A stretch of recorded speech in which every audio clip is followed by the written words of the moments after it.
Ladies and gentlemen, good morning. My name is Minnie Kim from KIEP Delhi office. And first, I really would like to express my deep gratitude for taking time out of your busy schedules to attend our forum today. So to contribute to the strengthening Korea and India relations, the Korea Institute for International Economic Policy, which is known as KIEP, we decided to open its third overseas offices in India last year. So in this regard, today KIEP Delhi office is hosting the first forum to share the knowledge, information, and opinions on EVs and battery sectors of India and South Korea to look for common interest and future potentials. And I'm certain today's event will be a meaningful gathering for all delegates attending, as we will be sharing the knowledges and insights. So now, let us begin the official opening of today's forum. So firstly, Dr. Choongjae, the director of the KIEP Delhi office, will come forward to deliver words of opening remarks. So ladies and gentlemen, please welcome Dr. Jo with a big applause. 안녕하십니까. KIEP 델리사무소장 조충재입니다. Namaskar, very good morning. I'm Choongjae, Director of KIEP Delhi Office. 바쁘신 중에 참석하신 여러분 모두 정말 환영하고 다시 한번 더 감사의 말씀을 드립니다. I welcome and thank all of you who participated despite your very busy schedules. 오늘 우리가 다룰 전기차 그리고 배터리 산업에서의 한인도 협력의 중요성은 우리가 아무리 강조해도 지나침이 없을 것입니다. 이미 인도는 세계 3대 자동차 시장입니다. 또 한인도는 한국 브랜드 자동차의 해외 최대 생산국입니다. 현대차와 기아차는 지난 2년 동안 인도에서만 매년 100만 대 이상을 생산하고 내수는 물론 세계에 수출하고 있습니다. The importance of the Korea-India cooperations in the electronic vehicles and battery industries that will be discussed today that cannot be emphasized enough. India is already the world's third largest automobile market, and India is also the largest overseas producer of Korean branded automobiles. Hyundai and Kia produced more than 1 million units annually in India alone over the past 2 years. And exported them to the world as well as domestic.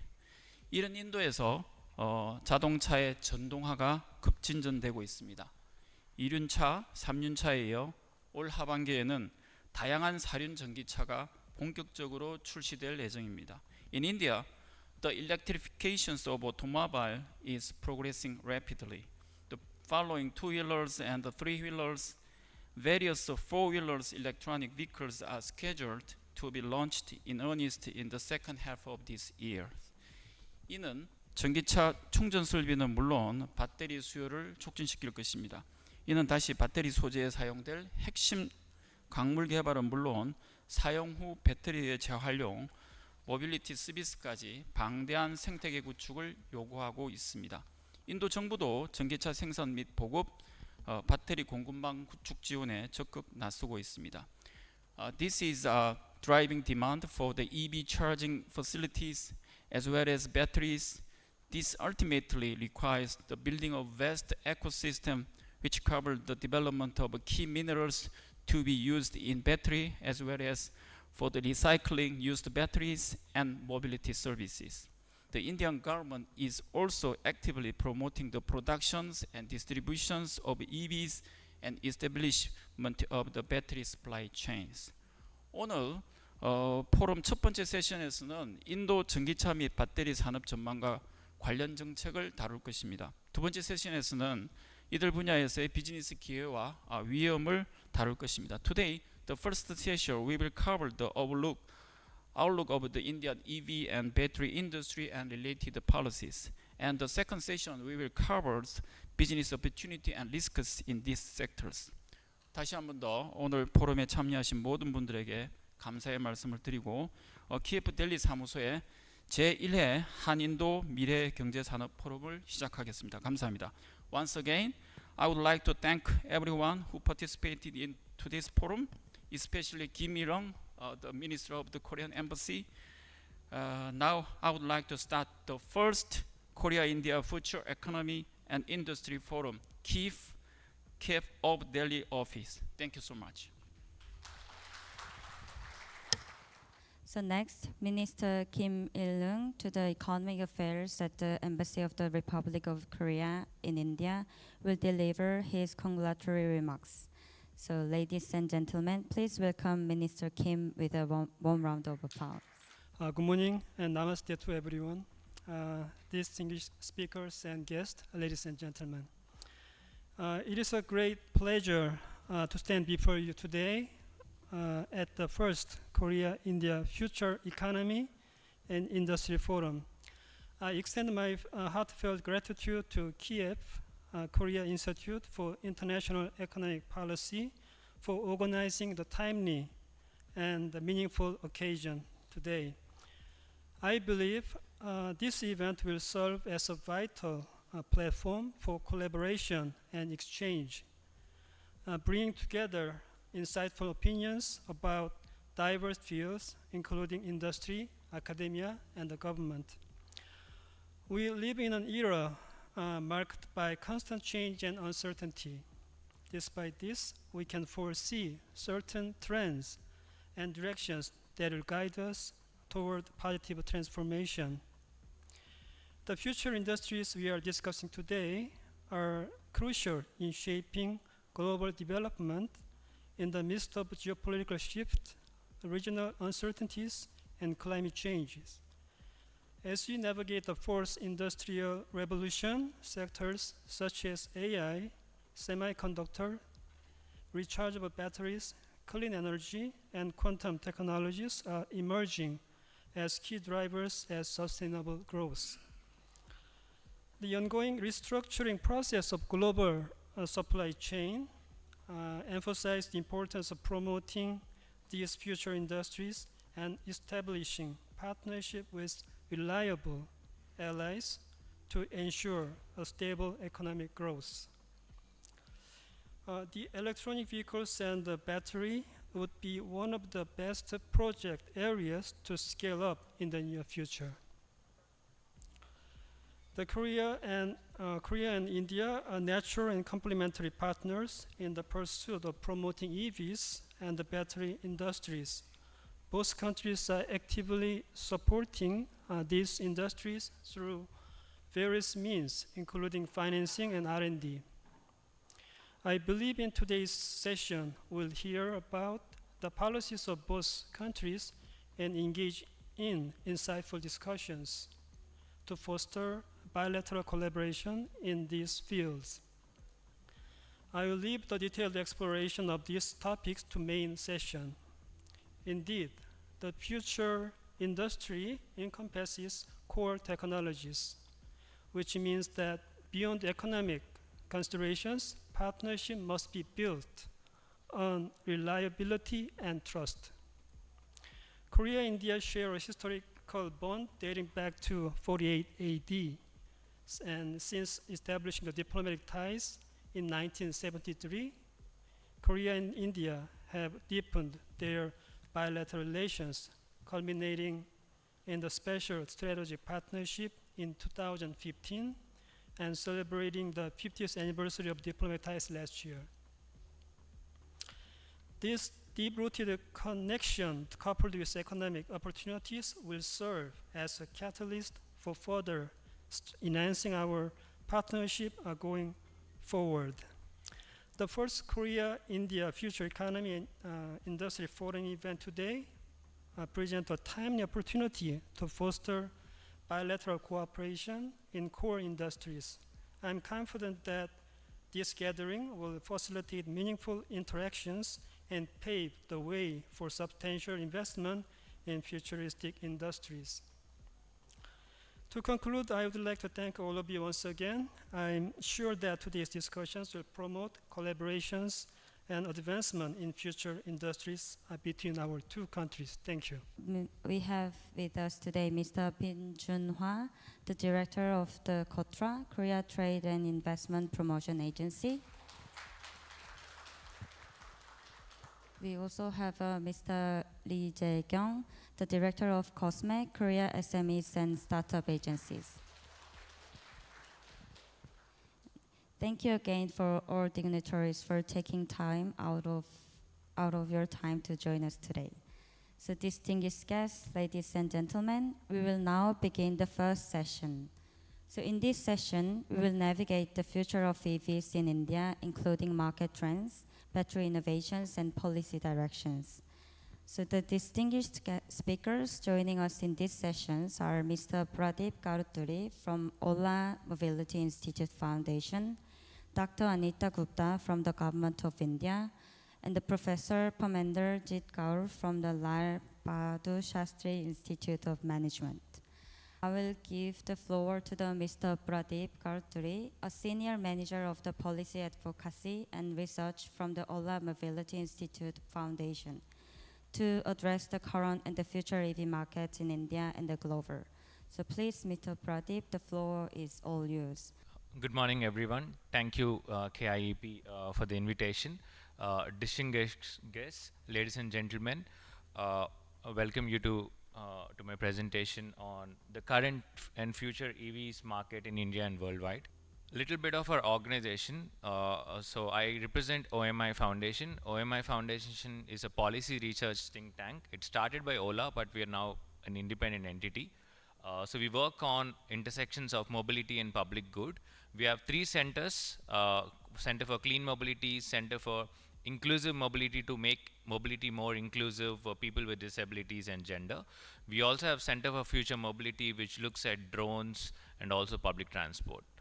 We've recently released 3 interesting products. So all our research is public and anyone can access it. So we've recently worked with Tamil Nadu government investment agency and also the nodal agency for EV policy called Guidance. So we've released a report on accelerating electrification of commercial two-wheelers with a lot of stakeholders. So I'm the lead author for that product. We've also released a product in Kerala recently in city profile for Trivandrum, and also recently on 100 days of policy agenda. We also have a dashboard called EV Ready India Dashboard. It's a public tool where you can access near real-time data on what's the adoption happening in India across every state and UT. So that's something that I'll invite all of you to go and explore the dashboard. The dashboard was in fact cited by the Parliamentary Committee for Rajya Sabha last year to use extensively. We also have interesting products working on gig and platform economy and also on feminizing EV value chain. So I'll not deep dive on all of this. I'll request you, all of you, to go through our website, omifoundation.org, and go through these interesting profiles. Yeah, so today's agenda, I'll walk you through these aspects. We'll talk about the current EV market in India. Then we'll go through the different policies Government of India is doing in terms of increasing the adoption and also the manufacturing side of things.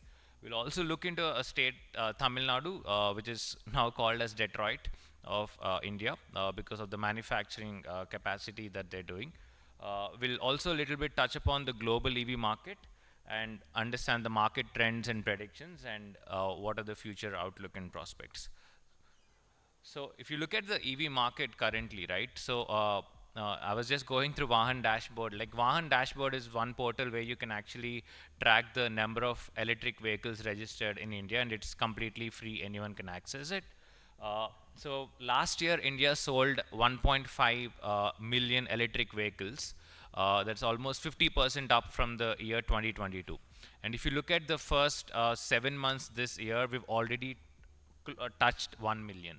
Right, so it's definitely increasing. Yes, there are challenges around subsidies coming down, but July, in fact, I was just going through the news yesterday. I think July, in fact, I think we've sold more than 1 lakh of two-wheelers in July itself. So if you look at the investment side of things, it's also progressing. Just in the years between 2018 and 2023. The EV startups in India raised around $2.7 billion US, and the number of EV startups, as per Niti Aayog portal, is around 400 EV startups are there in India working in this sector. I'm sure the number is more, but this is as per the number that is given by Niti Aayog. If you look at the public charging stations, BEE is the nodal agency, Bureau of Energy Efficiency. When it comes to public charging stations, there are more than 25,000 public charging stations as we speak today in India. If you look at the top 5 states, I'm talking about top 5 states for this year. I'm talking about in terms of the number of EVs sold. Uttar Pradesh, Maharashtra, Karnataka, Tamil Nadu and Rajasthan are leading when it comes to the number of EVs sold. But if you look at adoption percentage, so adoption is basically for every 100 vehicles sold, how many are electric vehicles. Delhi actually touched 20% last year, I think in the month of December. There are states like Tripura, there are states like Goa. Goa, in fact, touched 24% at one point. So it's picking up. We should not measure the metric just by the number of sales. We should also look into the adoption percentages, so to understand the interest among consumers in that particular state. So what's actually helping India, right? So it's mostly, of course, there is awareness around reducing, supporting climate change, reducing pollution, but it's fairly driven by government policies and also push from the industry, especially to reduce operational costs, especially when it comes to electric two-wheelers. So these are the different schemes. Which is focused both on the adoption and also on localization of aspects. So the PM E-Bus Seva scheme, which was released early last year, if I'm not wrong, or this year at the start. So they're focused basically on electric buses, especially in Tier 2 and Tier 3 cities. So Government of India is looking at deploying 10,000 electric buses in 169 cities in India. And it's a convergence scheme where the federal government will give around 20,000 crore Indian rupees, and rest will come from the state government. So that's the collaboration that the Government of India is looking at. Public transport is something that India is very keen. Like states like Delhi are showing example not just for India but also to the world. After Shanghai, if I'm not wrong, Delhi is the second highest, when it comes to the number of electric buses. They've touched more than 3,500 electric buses as we speak. There's also a scheme called EMPS. I hope it is temporary because we're really looking for a scheme like FAME 3. But EMPS currently is, as per my knowledge, it's just a temporary scheme till we get a bigger scheme like FAME 3, but it's mostly focused on electric two-wheelers and three-wheelers in terms of giving demand incentives. So FAME 2 scheme, for all your understanding, it got expired this year in the month of March. So till the new scheme comes in, so that the industry continues the work that they've done in the past. They've given a new scheme called EMPS. Recently in the budget also, they've extended that scheme till September, but the number is very less. I hope they roll out the FAME 3 scheme soon. That's something that all of us are looking for from the industry. There is something interesting that Government of India has done with respect to production-linked incentives. So currently India, if I was just tracking the numbers, last year alone, I'm talking about the fiscal year of 23 and 24, India has imported almost 25,000 crores worth of lithium-ion batteries, mostly from China. So that's something that India is looking to, is seeing this as a energy security issue. So government is coming up with interesting schemes like PLI for advanced chemistry cells, PLI for auto and auto components. So with PLI for ACC, government is looking to localize at least 50 gigawatt hour of battery capacity. So India today, we are looking at around anything like 11 to 20 gigawatt hour. But in the year 2030, India's energy demand from batteries, it will be more than 160 gigawatt hour. I'm talking about 2030 annual capacity. So if we continue the rate where we are doing, so we will be completely depending on countries like China, which is something that India is looking to move away. So 50 gigawatt is something that India is trying to localize in the next couple of years. Players like Ola Electric, Reliance, Rajesh Export, there are some players who have already done, but there are some private players like Amar Raja, Exide, who are doing some really interesting work in this space outside government incentives. There are with respect to FAME scheme, right? The data that was presented recently in the parliament was more than 1.67 million vehicles benefited with the FAME 2 scheme. So which means as we speak, India's adoption is driven by incentives from the government, and we hope I hope personally that the government continue to do that. The adoption is still less than 8%. I think they should do at least till 20% so that the market forces can take over from there.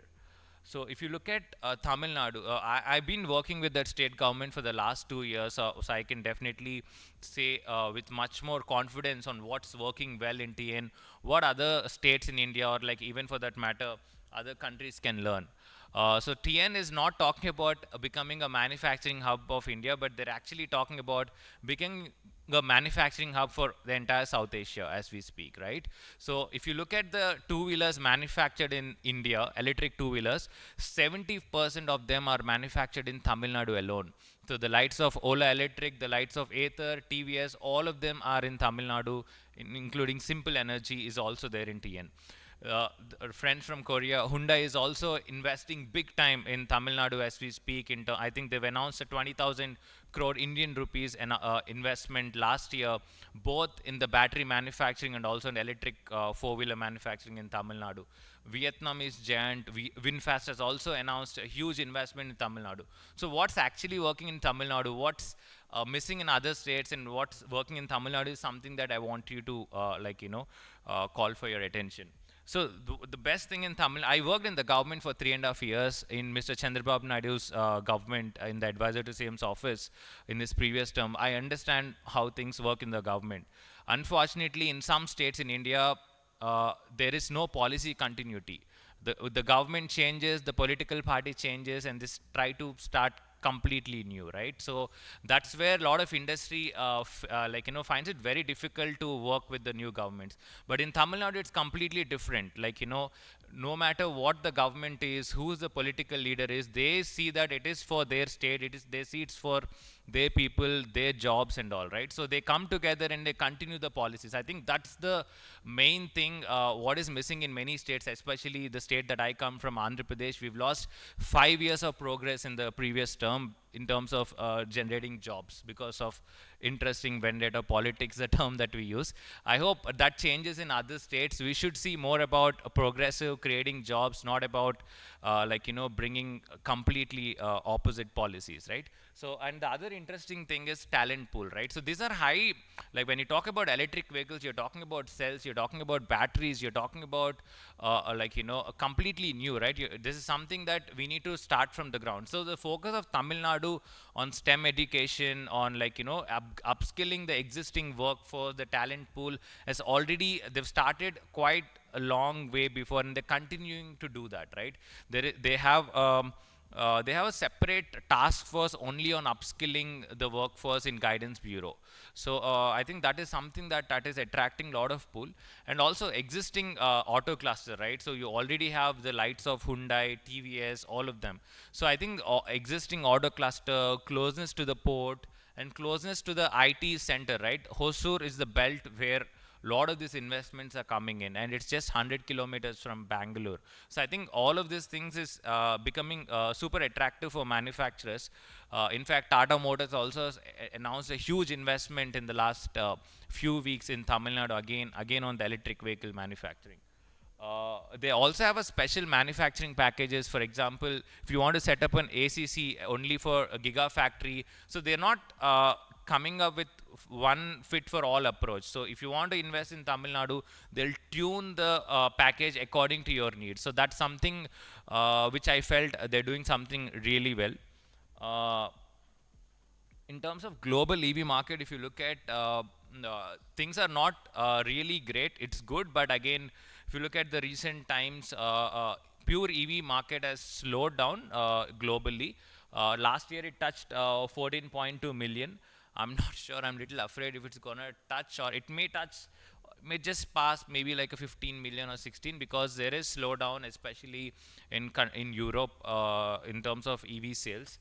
Because of various reasons, like Germany stopped subsidies, and there's a lot of interest coming on hybrid as we speak. There are apprehensions around infrastructure, on charging infrastructure. There is also news around competition. Like, yesterday I was reading an article at Financial Times. They're quoting about so many battery manufacturing players in Europe either stalled their plans or discontinued their plans because they're not sure whether they can compete with Chinese products in terms of the economies of scale. So I think that's something that players like in India and Korea should come together. Not just about developing products with technology, but also can we compete together with markets like China in terms of the cost also. I think that's something that which is going to be of a big concern going forward as we speak. Otherwise, we will end up setting up gigafactories and you'll not operate at full capacity. So that's an apprehension that the world is looking at as we speak. China has 60% of global EV sales, 20% is happening in Europe. US has contributed to 10% of global EV sales last year. This is something interesting I want you to focus. This is from the International Energy Agency, IEA report last year. Where is the venture capital investments going on? If you look at the two-wheeler and three-wheeler, India is really, really doing good. Like, the entire yellow bar is investments coming to India. If you look at Korea, battery components, I think they're doing good, especially in anode. Korea has some presence. After China, they're doing, along with Japan, I think they do have some good presence in terms of anode manufacturing. Of course, with the battery manufacturing with players like LG and Samsung. If you look at the electric mobility fleet, right? India is we have a lot of players like Blue Smart, we have players like Ola, they're all trying to move towards electric. And a lot of OEMs, even in two-wheelers, are like Zip Electric, they're playing the aggregator role. Even Zomato has announced their transition to move towards EVs. So as I said, right, it's not just about environment, even in terms of total cost of operations, it's working very friendly for this players, and they're coming up with innovative financing models. You don't need to buy the vehicle upfront. You just pay per your use. Like basically, if you earn like 300 Indian rupees, you pay 100 rupees every day. So there's no burden on upfront cost and all for this kind of delivery partners. So that innovation in finance is actually helping pick up this EV transition in the fleet. Just in the interest of the time, I want to talk about the market trends and predictions. Just to give you the I'll start with the battery side of things. So battery, as we speak, as per IEA, we've already touched 2,500 gigawatt hour of production last year. I'm talking about the total production of batteries we have. We are looking at, by 2030, we're looking at around 9,000 gigawatt hour of battery production. It's a significant opportunity, right, for investments and all. But the only challenge is is your investment, can it compete with China in terms of the cost and also the quality? That's something that we need to talk about. If you look at the electricity, contribution in terms of global demand, electric vehicles used around 130 terawatt hour in 2023, and it's looking to be anywhere between 6% to 8% by 2035. It doesn't sound huge, but if you bring all the electric buses together, say like in Delhi, maybe like 10-20 buses together and charge them at one depot, it's like you're actually running a mini power plant. So it requires for upgradation of infrastructure, your grid needs to be upgraded. So 6 to 8% is definitely a big number when you talk about big vehicles like trucks and buses coming together and charging together at one time. So that's why a lot of governments are talking about time of day tariffs. So to incentivize users to charge in a particular time and avoid the peak timing, these kind of things. Those things are happening. That's the economic impact for you. Last year, in terms of battery demand, when I say battery demand, like the number of vehicles, which are demanding batteries, China, as I said, like 60% of the global sales happen in China. So they're contributing around, the demand in China is like 450 gigawatt hour. Total is around 750 gigawatt hour. But as I said, the production is already around 2,500 gigawatt hour, right? So which means there is no challenge about production. We have enough investments already in terms of gigafactory, but the challenge is around the competition with economics of scale. Yes, this is a dominance of China. I think every one of you know how China today is dominating the entire value chain, right from processing to manufacturing of components to everywhere they're there, right? So if you don't know, there's a component like anode is one of the key component. We always talk about cathodes, but anode is equally important, right? So 15% of the cost of the battery comes from the anode side of things. 99%, I repeat, 99% of the anode supply chain when it comes to spherical graphite. Spherical graphite is basically a graphite when you take it from the natural graphite flakes. It's controlled by China alone. So last year they've announced some export restrictions, like in terms of the graphite export, right? So which means you set up a giga factory and you don't have your upstream ready, which means you will be playing to the tunes of China, right? So which is very critical. That's why I always call this as a national energy security issue when it comes to localizing components like anode or cathode. uh, in terms of future outlook, this is based on IEA projections again. So they're looking at anything like 75 million EVs expected by 2035. So I've showed you in the last slide, last year it's around something around 14 to 15 million EVs, right? So it's good, definitely it's progressing. Infrastructure, you're going to see megawatt charging stations coming up soon. You will see a lot of ultra fast charging stations, especially for the use case like trucking and other segments. The environmental impact as per IEA is like EVs will cut around 3 gigatons of carbon dioxide emissions annually by 2035. You can see the numbers that they're showing for Japan and also US, China, Europe, for India also on the right side. I'm going to pause here for a couple of minutes to talk about what should be the future prospect, because this could be of your interest. So when it comes to supply chain, right now the strategy is China plus one, right? So because of the dominance China has, so a lot of countries are now looking to resource critical minerals from different countries. For example, anode, Europe is now targeting African countries like Mozambique.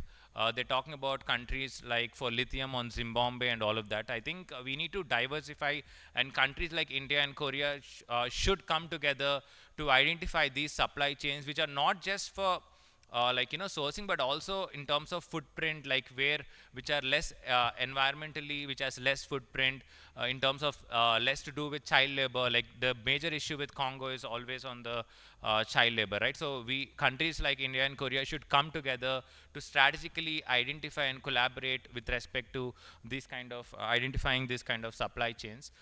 We don't have capacities in India as we speak on processing, right? So even if we have lithium mine discovered in India, unfortunately, we don't have the processing facilities. So that's something that we need to invest, and processing is the most, for me, as like something coming from an environmental angle, that's the area which has the highest carbon footprint. So it's not just about setting up a processing unit, it's about setting up a processing unit which has less carbon footprint, because especially in EU, there's a lot of tariff when it comes to the carbon footprint of the entire batteries and all of that, right? So I think we should start today, from today itself, in terms of understanding how can we reduce the footprint on the entire value chain of an EV. On the material science, tomorrow you might not even see any lithium ion battery. So it's evolving very quickly. We are talking about batteries with infinite cycle life. So which means you install a battery and you forget it. So that kind of research is happening globally. So I think Korea is known for the technology, and India is also picking up. So I think it's important for both the countries to continue to do some research around these areas, in terms of talking about where we don't worry about the battery lifetime and all, because today the major issue for financiers is what will happen after 3 years once your battery life is over, right? So we need strong answers to it. I think tech can answer that. Tomorrow I'm sure there will be a scenario where we don't even talk about 8 years, 10 years, and we will see an infinite battery life for sure. That's going to happen. And we are talking about different technologies like silicon in anode, where you can charge your battery in just 5 minutes or 2 minutes. These kind of technologies are picking up. which means range anxiety will not be a topic of discussion when we organize these kind of conferences after a few years. So there will be interesting space happening on the material science of research. Sodium ion batteries are picking up. We are talking about gigafactories for sodium ion in China already established. So we never know, after 2030 we will have lithium ion batteries as much as we have today. But that's an area that we should continuously do research. Otherwise, we end up doing an R&D on a particular. China is already leading by quite some time when it comes to R&D, right? So we need to catch up very quickly on that. There's also, as I said, like, low-cost recycling technologies, right? We can't. There is only finite raw materials. We can't continuously depend on the Earth's crust for minerals, right? So we should talk about building the refining capabilities with economies of scale also. That's something that we should talk about, especially in the year 2030. India is looking at around 50 gigawatt hour of batteries just coming from refining capacities. So, but do we have enough infrastructure to recycle those is a big question mark as we speak. We should also talk about, as I mentioned, right, carbon footprint right today itself, in terms of how best we can make the EV more greener, right? Even today, most of our grid is still not green as we speak, right? So how can we make the EV more greener is something that we should talk. And charging infrastructure, of course, we need that. We definitely, 25,000 is still not a great number for a country which has 45 lakh electric, 4.5 million electric vehicles on road. So if you look at countries like China, it has one electric charger for every 10 vehicles in China. But if you look at India, it's touching more than 70. So we need to bring that number from 70s to 25 so that there is more trust when people want to buy an electric vehicle. You shouldn't think about whether I will have a charger or not. So that's something that which should be a focus. We hope government will introduce this. Currently in the FAME scheme, you don't have incentives for setting up of charging infrastructure. I'm talking about private players. I hope government will consider and introduce charging infrastructure as part of FAME 3. Yeah, that's it. Thank you so much for patiently listening. I hope you found something insightful. I'm here, happy to take any doubts during a session, but I'm here to catch up. Thank you so much. Yeah, pleasure. Now I would like to invite Professor Parminder from Lal Bahadur Shastri Institute of Management. She will deliver her presentation on India's EV and battery industry policies. First of all, I would like to say my thanks to KIEP for bringing all the stakeholders, government, industry, academicians on the same platform. And today I'm going to present about my research work on India's existing policy landscape on EV batteries and some of the recommendations for future work. In my institute at Lal Bahadur Shastri Institute for Management, we are working on the strengthening of circular economy and sustainable development in India. Our department is about economics and public policy. So I'm going to present some of the outcomes of my findings about the circular economy study we have done specifically for EV batteries. So I will talk about the EV battery value chain, recycling of EV battery waste, existing policy framework as well as technology, present status of technology and policy, and some of the key recommendations when India and Korea has a lot of scope for collaboration. So, as we all know, this is the context for which we all have gathered today. We all know that EV is the need of the hour. Increasing climate change has given the impetus to decarbonize specifically the transport sector. So existing policy landscapes tell there are various schemes by the government of India. Various ministries have come together. They have assigned different roles. It's not possible for one ministry to achieve the whole independence in EV sector. So the Ministry of Science and Technology, our Dr. Anita Gupta ma'am is here, so she will elaborate more about the scheme of DST on EV sector. Then Ministry of Road, Transport and Highway, Ministry of Environment and Forest, Ministry of Petroleum, Natural Gas, MNRE, Ministry of Power. Every ministry has assigned its specific role. So there are different standards related to safety, emission, noise, fuel, electricity consumption as for alternative vehicle fuels in India. So as Mr. Pradeep has also mentioned about PLI scheme, there is FAME scheme which is already existing in Government of India to strengthen the battery value chain and to encourage industries to start making in India and strengthen Make in India campaign. In addition to this electric vehicle policy, which was announced in March 24, so this government of India has approved the scheme to promote India as a manufacturing hub for e-vehicle. This will provide Indian consumers with the access to latest technology.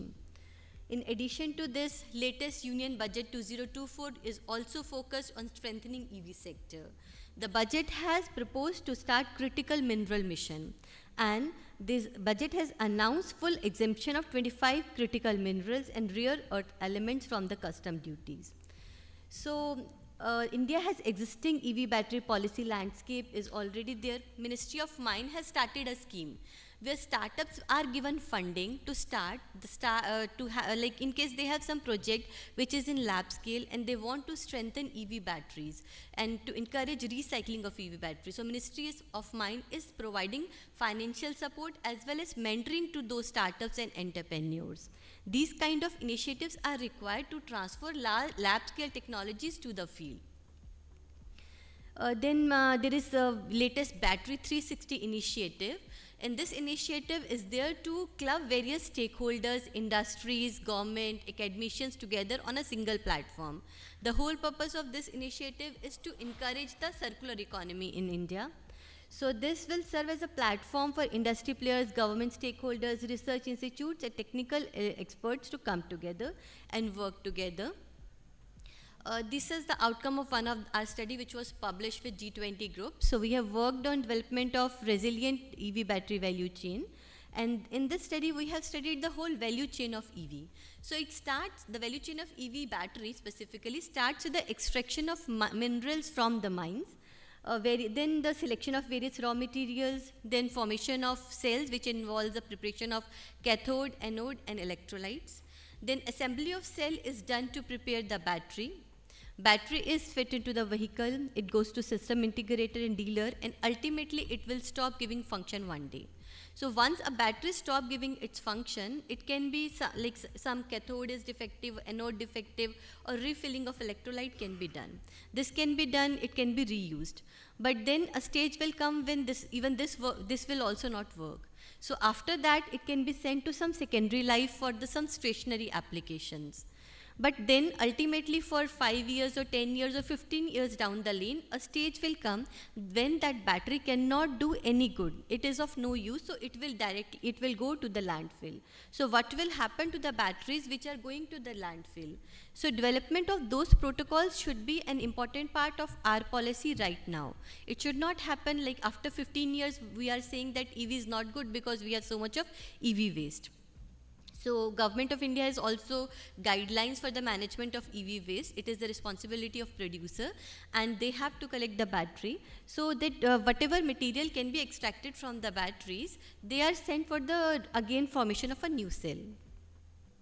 Then there are various critical issues which we have observed during this SWOT analysis of EV battery landscape, and it was found that raw material is critical minerals. We are dependent on lithium, cobalt, nickel, various precious metals which are limited in amount and they are available only a few limited geographical locations. Their access is not all across the globe. So their supply is limited.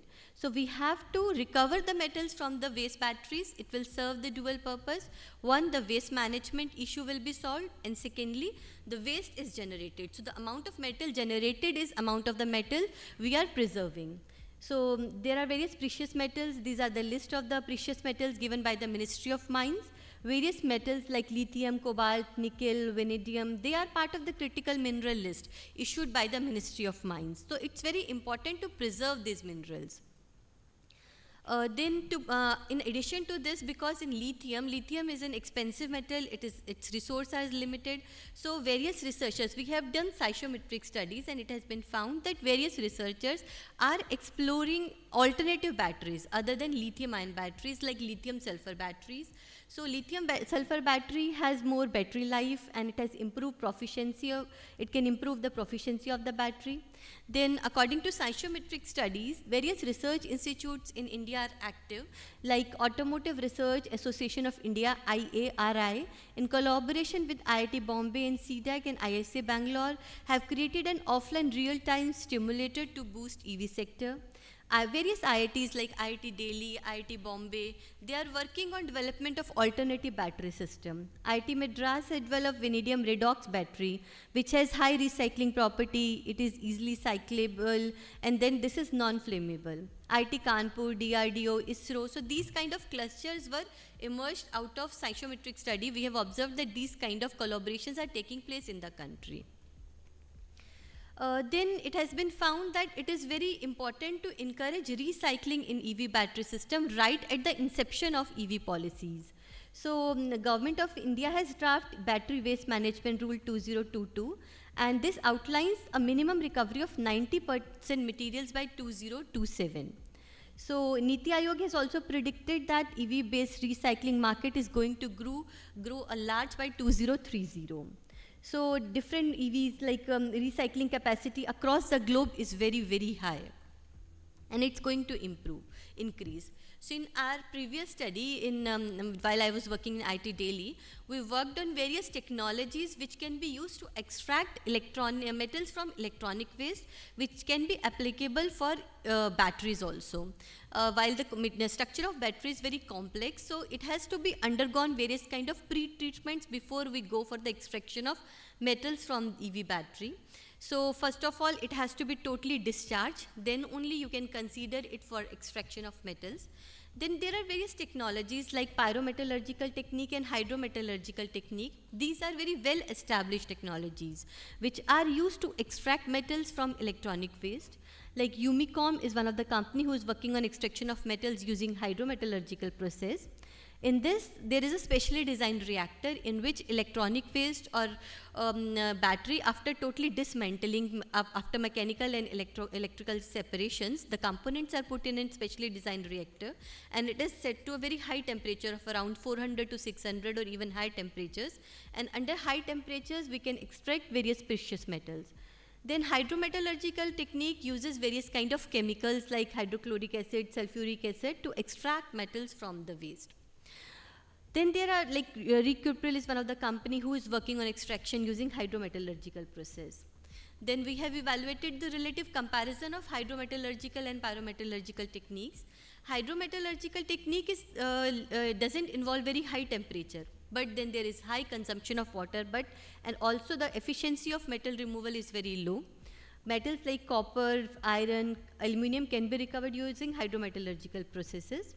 This uses expensive chemical, and then there is issue with the discharge of those toxic chemicals. We are using various acid materials. So where will that go after leaching of the material? So that cannot go to the MCD waste or to the municipal solid waste. It has to be discharged totally before sending it to the discharge stream. Pyrometallurgical technique has very high efficiency, but this is highly energy intensive. There is issue with the off gases that has to be treated properly. The Niti Aayog has also provided, there is a report by Niti Aayog which has provided the list of various companies with very high recycling capacity which are existing in India, and most of these global landscape tells that most of these techniques are presently using pyrometallurgical techniques for extraction of metals, maybe because of their high efficiency. So basically, when we're talking about the extraction techniques of the metals from the electronic waste, the processes can be categorized in two types of processes. One is about conventional technique, and then there are certain emerging technologies. Like pyrometallurgical and hydrometallurgical techniques, they are conventional processes, they are well established, we know the technology. But in case of emerging technologies like various chelating agents, we have worked on EDDA and EDTA who are eco-friendly. Then we have various green adsorbents like agriculture residue. They have very high adsorption capacity. So again, we are utilizing the waste to produce precious resource. Then bioleaching is a slow process, but it is very efficient. And then there are various designered liquids known as ionic liquids. These technologies are there, but they are available just at the lab scale. We need to improve their scale-up technologies. So this is one of our book which we have published with the Wiley. So this book mentions about all these technologies in detail. So these technologies, like we can recover from electronic waste, we can recover precious metals like gold and silver as well using these ionic liquids and chelating agents. So again, during our interaction with industries, we have observed that there is a like as Mr. Pradeep has also mentioned, that like Tamil Nadu is working extensively on development of trained manpower. But on the whole, overall in India, there is a lack of trained manpower in this KIEP. So various institutes have come forward like IIT Delhi, IIT Bombay, IISc, even regional institutes like various NITs have started various programs on development of trained manpower for EVs. Still, we need there is a lack of trained resources to work, and various industries like Mahindra and Mahindra, Tata Motors, they have come forward. They have collaborations with different IITs to train people, to let the people who are trained in EV sector to work in industry as an intern. So some of the key recommendations where India and Korea can collaborate. So we know that in Korea, they have a very strong supply chain. Their strength lies in battery manufacturing and supply chain. So we can develop a joint EV value chain in collaboration with India and Korea. Then there are various technologies, as we have mentioned about the recycling technologies. Many of these technologies are in lab scale. So researchers need more fund to scale up those technologies. There are various techniques like process intensification techniques. They are required to transfer those lab scale technologies towards the field. As like Ministry of Mines, there are more initiatives are required where startups, entrepreneurs can be given fund collaboratively in India and Korea. One country cannot achieve independence alone in all sectors because it's a very changing lab scale. So globally also, so many new technologies are emerging. So in case India and Korea collaborate, they can leapfrog in technologies. Some technologies are there which are already existing in India.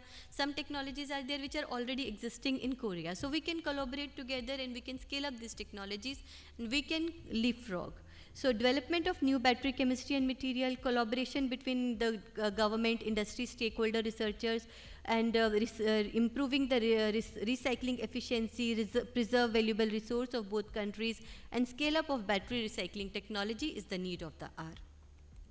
So I would like to conclude by saying that the path for e-mobility is very difficult and complex, but united by the common mission of achieving circular economy and sustainable development, both India and Korea can work together and they can become global leader here.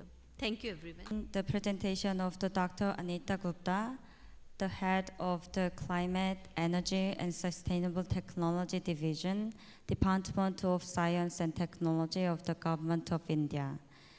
She will deliver her presentation on advancing battery research, market evolution, and innovations in charging infrastructure in India. Good morning and good afternoon to one and all here. Thank you KIEP for inviting me for this very relevant and important event on EVs, which is focused on EVs. So greetings to one and all from the Department of Science and Technology, Government of India. As the August gathering may be knowing, this is the pioneering department to foster extramural research funding in the government. So we fund a lot of research, development, innovation, startup activity across various technological domains in the country. And today, I am proud to say India, as the most populous country in the planet, with more than 1.43 billion of people, with close to 3.9 trillions of economy. We stand as a 5th largest economy. We are aspiring to be the 3rd largest in next few years, say by 2027. And by 2030, 10 trillion economy, that's our aspiration. But having said that, it is really needless to say, as we progress, as the India growth story unfolds in the years to come, it is said 70% of India is yet to be constructed. So you can really imagine the enormous and the magnanimity of the construction sector activity, the economic progress we are going to make. And as per the Intergovernmental Panel of Climate Change, IPCC, through its Paris Agreement, because of all sort of man-made activities, the industrial activities underway, you can say the road transport activities, all are contributing to the rise in GHG emissions, forming a thick blanket up in the air. And this thick blanket is trapping the solar radiation, which leads to the global warming. And as per IPCC Paris Agreement, you may all be knowing that we need to limit the rise in planet Earth's temperature to 1.5 degrees centigrade. So this is the overarching objective of all the 195 plus nations across the planet, where we really want our future generations to live in a greener and cleaner earth. And 2023 happened to be the most warmest year, hottest year. It even breached 1.5 degree. And those who are in Delhi NCR region, we even touched this summer 50 degrees centigrade. And believe this climate change, you can say, is going to be real. We have started really witnessing. So it is a high time, as a part of a responsible government, as a part of a responsible organization, industry, or be an individual, what we could collectively do to address this, you can say, catastrophe of climate change, which is going to be even more devastating as we really progress. And that's why the various sectors which are contributing to all CO2 emissions, because CO2 happens to occupy close to 79% of GHG emissions, it is our prime duty and responsibility to work in various directions as a part of obligation to Mother Earth. So we are at critical crossroads, and we are walking a very thin rope, where we have to strike a critical balance between the economic development and environmental sustainability. So that's the, you can say, the focus with which most of the governments are working.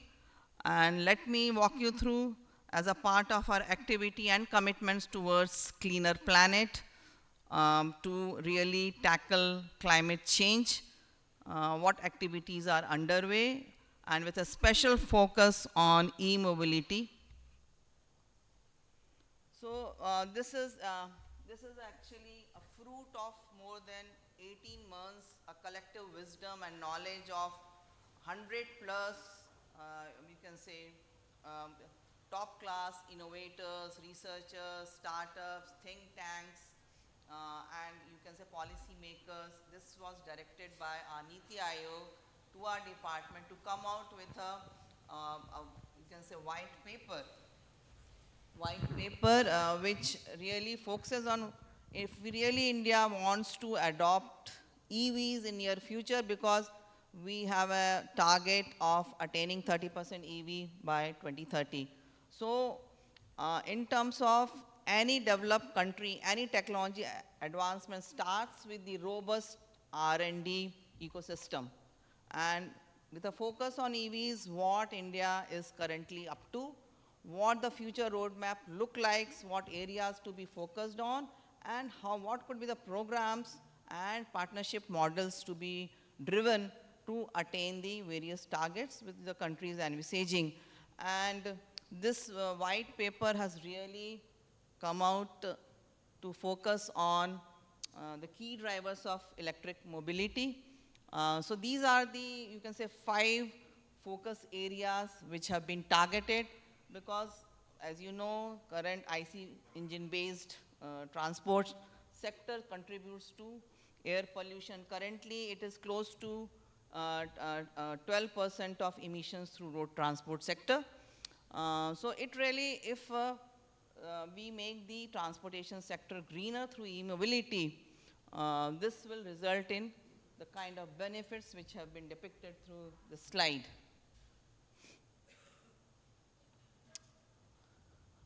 So this is completely the EV ecosystem. How does it look like?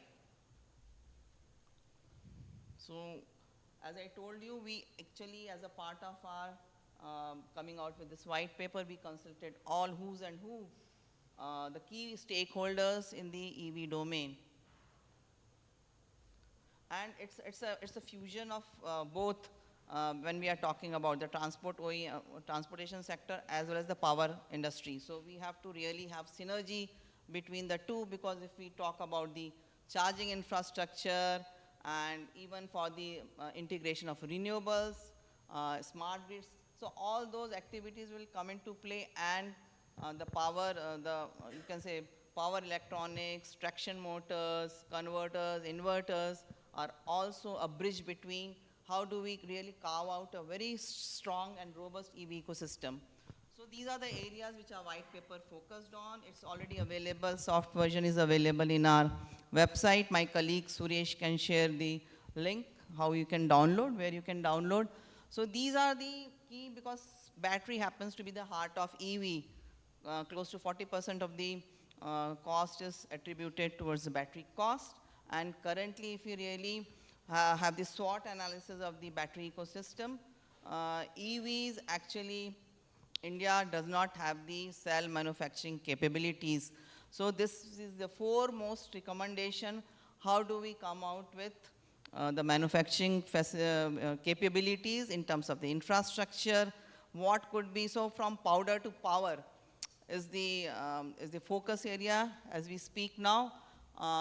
And added to it, apart from the performance, range anxiety, thermal runaway, battery management system. So safety is a very important and critical aspect of any battery cell chemistry. And I think my earlier speaker, Parminder, has really dealt and addressed the recycling issue from the material circularity perspective. So as a responsible, you can say, industry champion, it's equally important to focus on the recycling aspect, end of life, second life. How do we really circulate the you can say minerals from the battery? How do we extract it? How do we recycle? So whatever is being consumed has to come back to the environment. So what are the battery technologies as of now? So traction motors I have talked about. It is largely focusing on the rare earth and the magnet manufacture, permanent magnet based. Then EV charging infrastructure. It has to really have the different ranges from slow to fast to swapping, battery swapping, you can say initiatives. Standards, fortunately, in collaboration with BIS for charging infrastructure, for battery swapping, DST had developed close to 25 standards. Then as we move forward, we have to, by 2030, 50% of the power has to be shifted to non-fossil fuels and through renewables. So we have to parallelly design our charging infrastructure which are integrated with renewables. And then what are the testing infrastructure? So these are some of the pressing areas of concern, how to design a really enabling ecosystem for EV for a faster adoption in India. And then power, AC, DC converters, DC. So all these aspects are being dealt, have already been dealt in detailed manner in our white paper. So if you really analyze, academia is considered to be the seed beds of new knowledge, and they are the ones where DST is, our catchment area is primarily the academia. But if you really analyze innovation to market value chain and the value of depth for translating any innovation to market, there's a critical gap in the TRL levels, while DST is supporting largely currently the projects which attain at lab level TRL status of 3 to 4, up to 4. But if you really see 4 to 6 or 7 is the missing piece as of now in terms of the funding pipeline. So who will address, who will come forward to address? Because until unless we instill confidence among the industry, it will be really very difficult to translate the innovation from one TRL level higher for 4 to that kind of test beds, demo facilities, where who could come and partner with government. So that's the intent as of now. And see the time, the way the technology progresses. The progression is from basic technology research, research to prove feasibility, technology development, then you have to demo it, systems and subsystems development, system test launch and operation. So testing, validation, all those actually entail the entire EV ecosystem. Where do we stand as of now? Up to 4, we are confident. But beyond 4, all ecosystem needs to be really developed and be made available to who are aspiring to be a part of the EV growth story in India. And that's why government can only be an enabler to a certain extent. They can seed some programs, but after that, seeding some programs, it's the responsibility of industry to really come forward and join hands with government to take it forward so that all the fruits of the research and development sees the light of the day.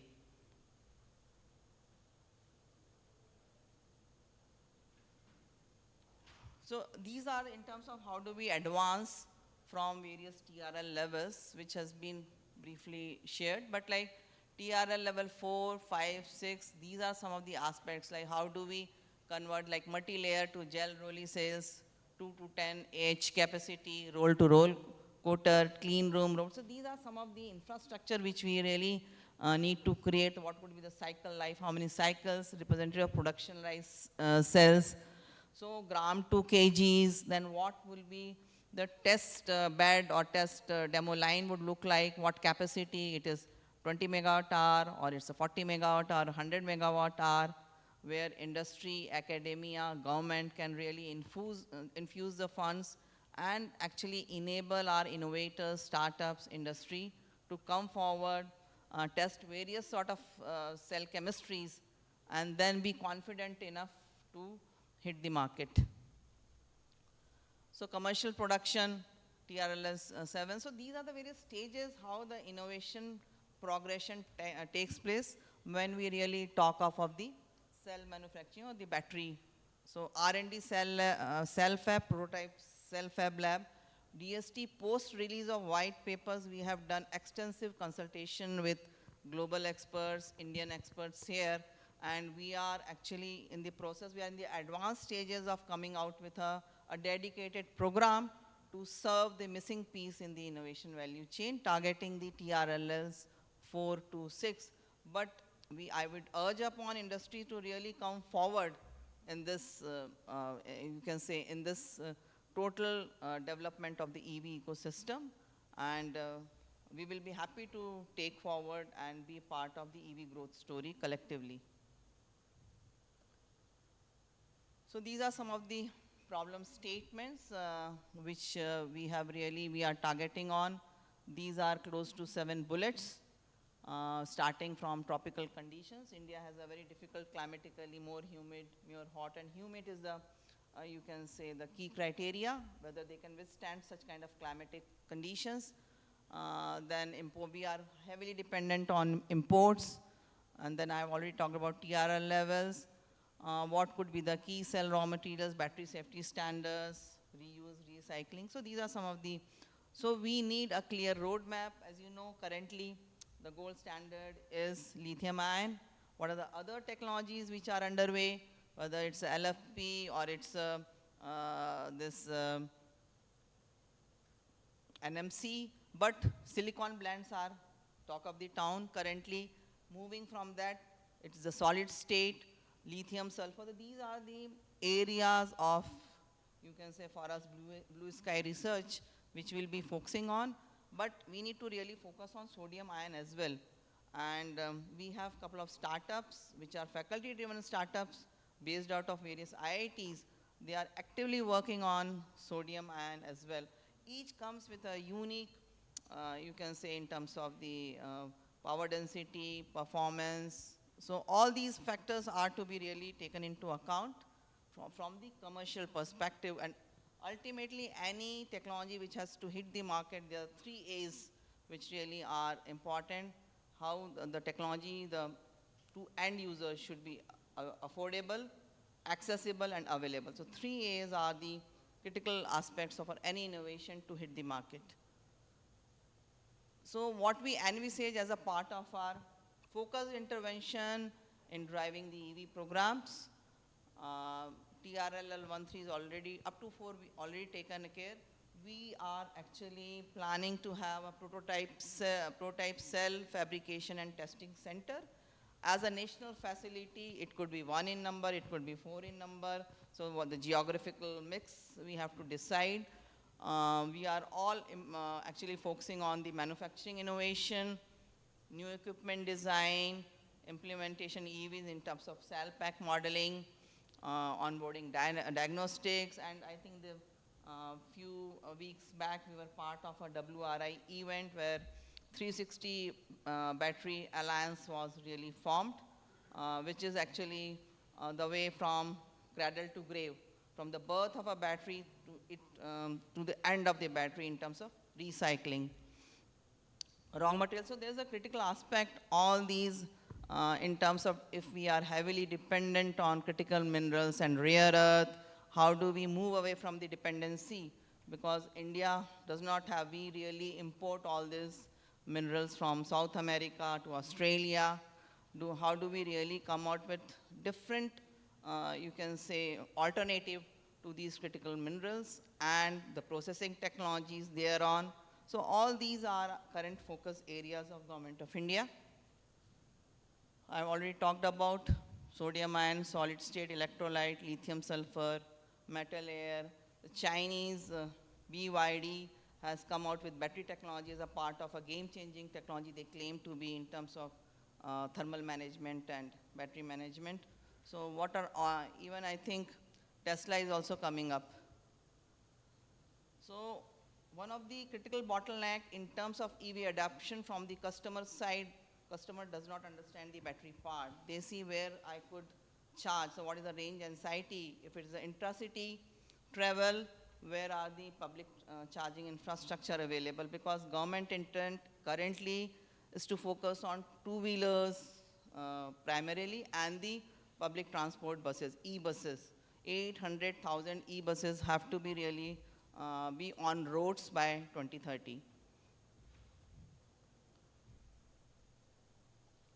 So yeah, in terms of the charging infrastructure, light EVs, high power charging, what could be the charging? It's a overhead charging, megawatt hour charging, or it's a LEV charging infrastructure at low cost. In 10 minutes, can we charge the two-wheelers?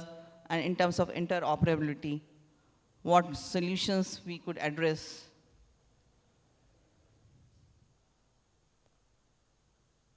So these are the standards. I think someone who really is interested on standards, my colleague Suresh is there.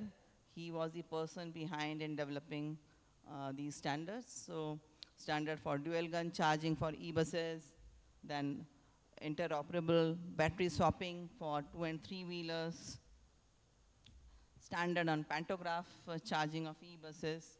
So these have all come out as a part of DSG's efforts. So high power charging, dual gun, pantograph, catenary, inductive, MCS. So ultimate aim of like actually translating our efforts, IC based engines to EVs will definitely take time. It will have a tough competition as well, because hydrogen also is going to be the next big thing in the years to come. So till by it's my gut feeling, till 2035 EV will definitely have a market. Then there will be a transition. There will be transition towards hydrogen as well. So I think from the market perspective, it is equally important to really grab the opportunity in terms of, because 10 years will be the focus areas of EVs to really be a key player. Sorry, it's an important call. Hello. मैं अभी Korea की एक meeting में हूँ, मैं अभी 10 minute में call करती हूँ.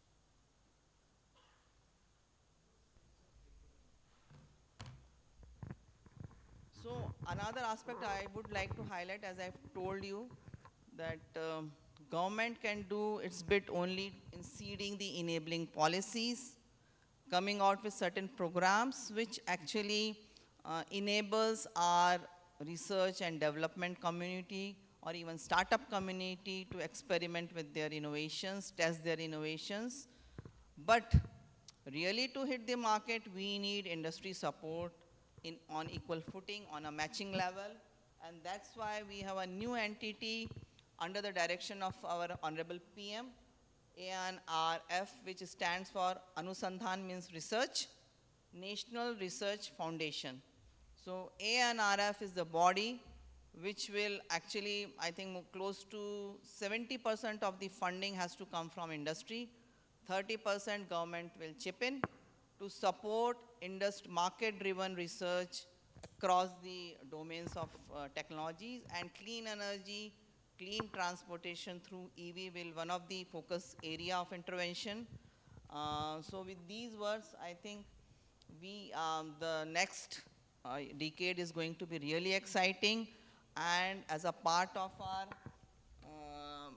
joining hands, not only domestically or nationally with various entities, various set of stakeholders, it is equally important to join hands bilaterally. The countries who are at advanced stages, where the markets, the research is a bit evolved, and I guess Korea is one of the country, we look forward to collaborate in the future. We, as a part of our international engagements within the department, we already have science and technology agreements in terms of joint research funding with South Korea.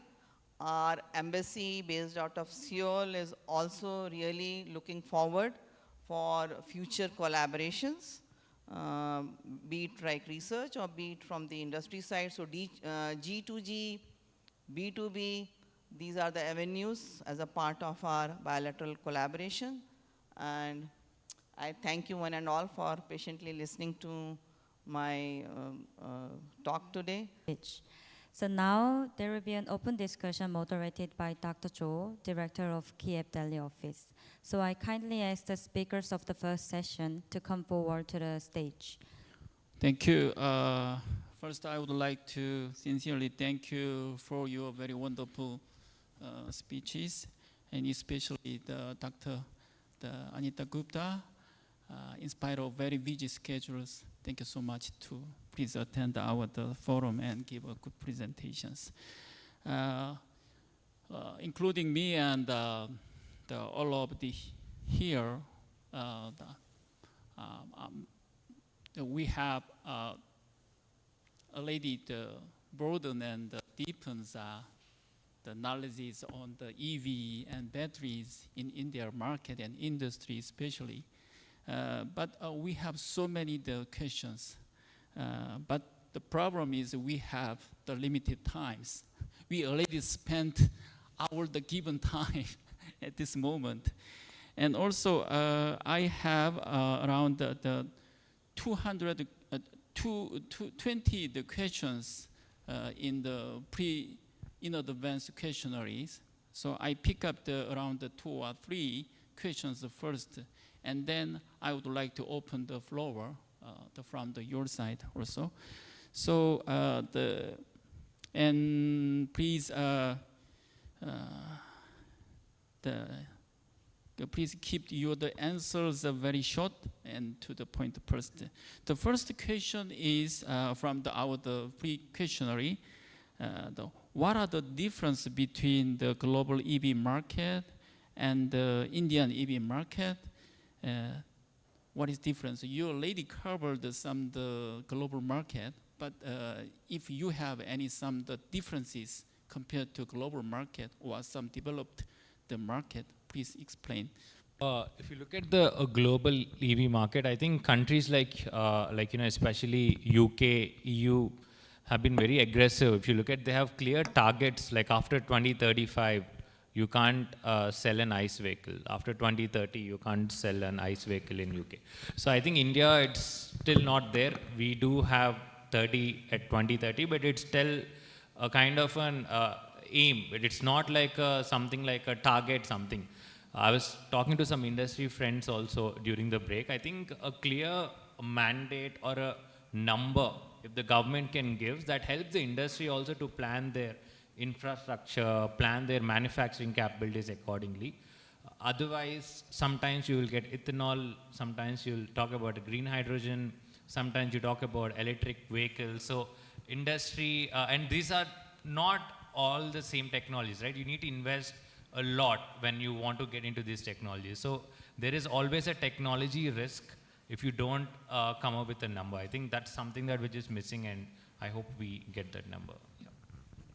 Currently, share of EVs in India's automobile market stands to be close to 6.3%.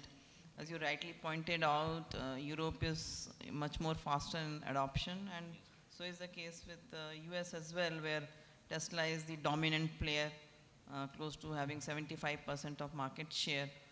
But like, I think in most of the OEMs have now EVs as one of their category. It's already there. But as I shared, what are the impediments of really adoption? We have to actually systematically address in India.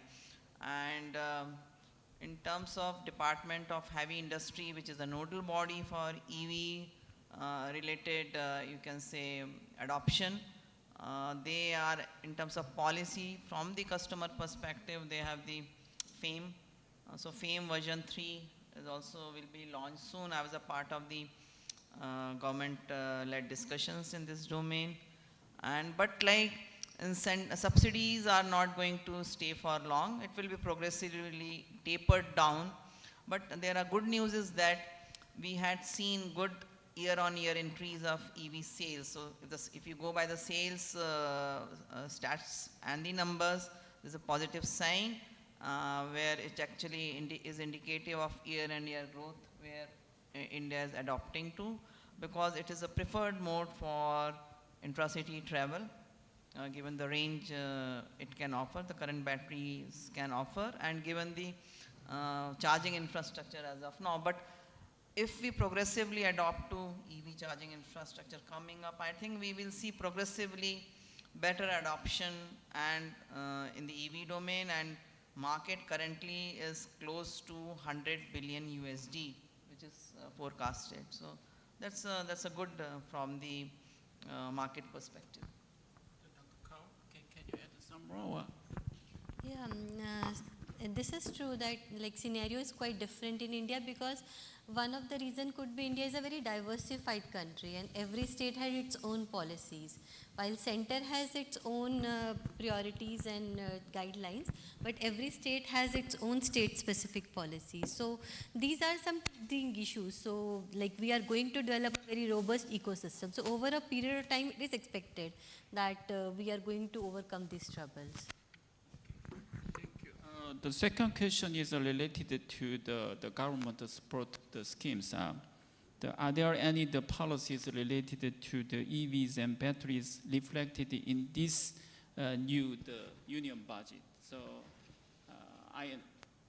my understanding, the EMPS, you already explained, the Electronic Mobility Promotion Scheme 2024 has already ended in the July. And is there any extended? Yeah. And also, it is said that the new FAM, Dr. Kaur, you already show us a kind of in the new budget, the budget allocation is already fixed. So my question is, this new FAM will be when opens, the coming September, and what kind of the supporting is included? Yeah. I thought it will be announced in budget, so it crossed that deadline as well. So I'm not really sure what's going on, but I think when we already, it will be soon, should be announced. And another aspect in terms of policy, other than FAME from the customer, from the manufacturing side, we have PLI scheme, production linked scheme as well for advanced cell manufacturing.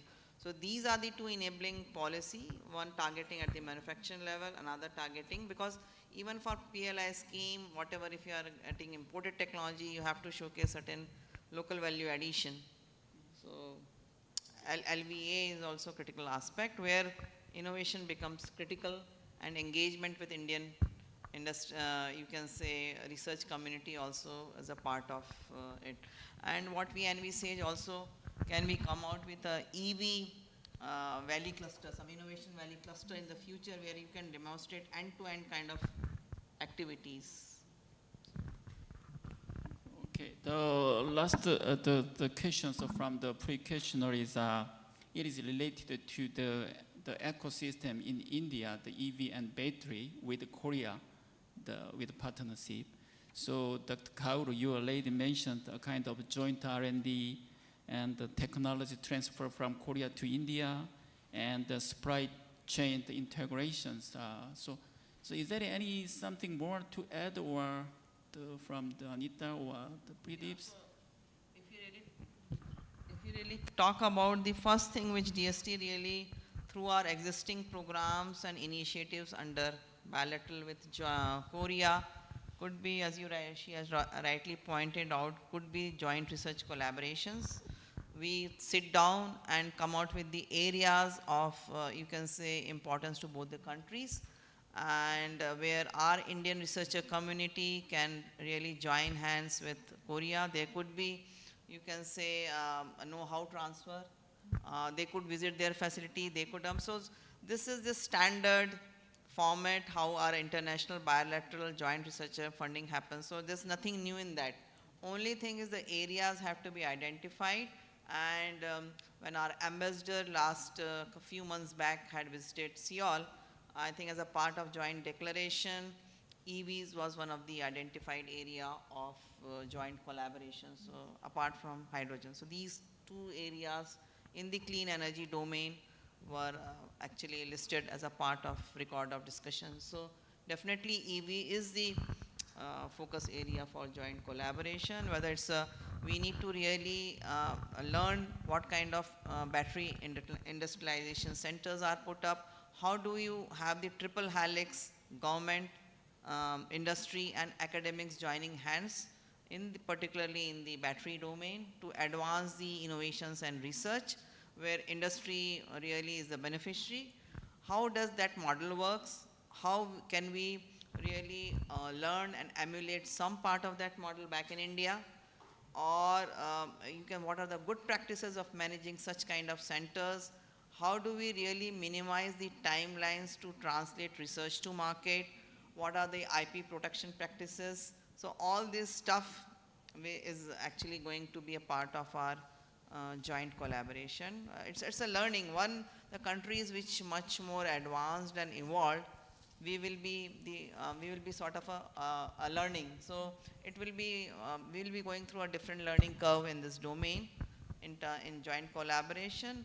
I think it will be win-win for both the countries. Dr. Kaur? Yeah, I would also like to add, there is also industry feels lack of trained manpower. So IITs, IICs, NITs, they have come up with some EV training programs, but Korea is the leading EV manufacturer. So Indian researchers, there is need to be developed more capacity building in the country. So industries in Korea and research institutes in India. So there could be a collaboration in that domain also to train, because we have a very huge talented human resources. So in the building capacity for these researchers, their skill development, upskilling. Yeah, I completely echo, because see, from the ICE technicians perspective, it is a well-established unorganized sector in the country which is giving employment. But like when it comes to EV, if you talk to those kind of technicians, they say it appears as a black box. So really the training and skilling for any new technology is an integrated aspect of an ecosystem. So that will be also one of the focus area. How do we train them? And although EV does not have much of moving parts, so I believe the USP is less maintenance. In fact, so it will entail less maintenance, but nonetheless, we have to equip our future workforce and skill them appropriately, so that every aspect is addressed holistically. Okay. Just to add one point crisply, is like even for the PLI that the companies are currently setting up, the major challenge for them currently is still they're dependent on Chinese visas. I don't know how many of you are aware. Companies are lobbying the MEA to get visas for Chinese workers to train the existing workforce how to work with these machinery, because this is completely new for India in terms of talking about gigafactories, right? So I think LG is definitely there. There are players in South Korea who have already done some fabulous work in battery manufacturing, right? So can India and Korea work together in getting these things placed, like, you know, like a JV, right? India may not have the tech know-how, like can we have a joint venture with Korean companies? Unfortunately, or maybe it's for good, like we are not working with Chinese companies like BYD, but at least can we do it with LG and all, do a JV here and set it up in India, and, like, you know, also get the workforce ready to set their gigafactories. I think that will help not just for the country but also for the global market, because if you want to compete with China with economies of scale, you need to have that shop in India, because of the price is what India can actually give you at that part. Yeah, thank you. Yeah, we can really harp on the price differential which India can offer. I think Kia is also, I think maybe second or third in the market share. Currently it is dominated by Tata Nexon, and Kia is also catching up. Okay, thank you. We have not too much time, but I try to open the floor. Anita Gupta. I think the way we are talking about the battery system, it is said that its life is not going to be a long time as the way we had petrol, diesel and other fuel. This is just a temporary solution for the problem, and same time we don't have so much semiconductors available, and there are issues of environment also, how to dispose of batteries. And fourth one is about Elon Musk has said recently that he can have a iron based battery also, they can carry heavy loads. And some people have in France, they have made the roads electric, the moment trucks or heavy vehicles are moving, that can be charged also. What's your opinion? My question is to Dr. Anita Gupta on some very fundamentals. You know, we wanted to move out of internal combustion engine because it was not sustainable. So we wanted to move from unsustainable ICE to sustainability. And EV was one of the stops. Here, hydrogen fuel cell is another. But if you look at the actual numbers, with coal-fired power plants and the carbon footprint of the power sector, effectively, if you factor in lithium mining and also the emitted carbon throughout the supply chain, EVs are 2.5 times higher carbon footprint than petrol and diesel at the current level of evolution, number one. Number two is that if the idea is to move people and not move vehicles, you know, just replacing ditto, you know, petrol car which is lying idle for 96 to 97% of the times in private hands, in traffic jams, which I call as cancer with osteoporosis, because even in bumper to bumper traffic jams, 60% of the seats are empty, because automobile industry is the real sacred cow. You know, this country worships cow as Gaumata, but the real sacred cow is the bloody idiots of automobile industry who haven't yet thought of a fare box structure and moved from ownership to access. You know, I know Ratan Tata bribed, because I was part of TCS, and in front of my, you know, in my surveillance, he bribed CIAM, through CIAM, Heavy Industries Ministry, to qualify Indica, a 1200cc diesel car, as a small car, whereas the international definition of small car is 650cc sub. My submission, my humble submission, Dr. Anita Gupta, is, you know, it's there in your terminology. You know, you talked about cradle to grave. We need to talk about cradle to cradle. You know, that's how nature works. You talked about grab the opportunity. We need to talk about embrace the opportunity. You know, the real bloody problem of the world is competition. You know, competition creates fragmentation, competition creates duplication, and competition creates poor evolution of technology. Otherwise, Thomas Edison had invented electric vehicle technology way back in 1900. It's General Motors who killed the electric car. And the same bloody idiots are still pumping money into the bureaucracy, into the media, and into the industry to ensure that it's not about navigating the future of EVs. There's no future for humanity down the line within the next 2 to 3 years. Please. Yeah, I'm sorry. I'll come to the question. So if at all humanity has to have a future, it's not pitting Korea versus China and hard-selling Tamil Nadu. I take serious objection to that. This is the worst conference on electric vehicles that I have ever attended, with very poorly curated and poorly selected speakers. India has lots better to offer. I'm sure, Dr. Anita Gupta, you take this message very seriously. Thank you. So thank you for your message, and thank you for your critical views. We take it sportingly. I think since what you have highlighted, see, any ecosystem comes, there are so many hindrances, impediments. We have to take each challenges on its stride, but I think rest be assured, we are working in the right direction. And you rightly talked about the LCA analysis. So if you really do the LCA analysis, there are reports, there are many reports I read about from the Washington Post as well. So which are really, but I think as we progress, this is going to be an option for reducing the emissions, vehicular emissions, and what our current impediments are. It will be, because whatever directive center gives, it will be the responsibility of all states to work in unison as a collective India. What we are talking is a collective India, and whatever policies government works out, it is through stakeholder consultation, including industry. And I think going forward, whether it's a decade time, it's a 2-decade times where EV has a, you can say, a role to play in this domain. There could be any new technology adoption takes decades to really make a dent. And EV in India, we have just started. And given the collective efforts and given the collective wisdom, Office of PSA has already brought out also a R&D roadmap for the EV adoption in the country. And I think collectively we have bright minds. It may be like, see, this kind of gathering, which is say 100 odd people, is not a total, I agree with you. And there could be, there's no denying, there are across India many good speakers available, but it is not to demean the kind of efforts these people have made. We need to appreciate the efforts, we need to appreciate the inputs which have been shared by all these speakers. I think in these forums we do come across variety of points which are indicative of that we are in a, you can say it's a free democratic world. We appreciate all your inputs, and I think I will take forward your message.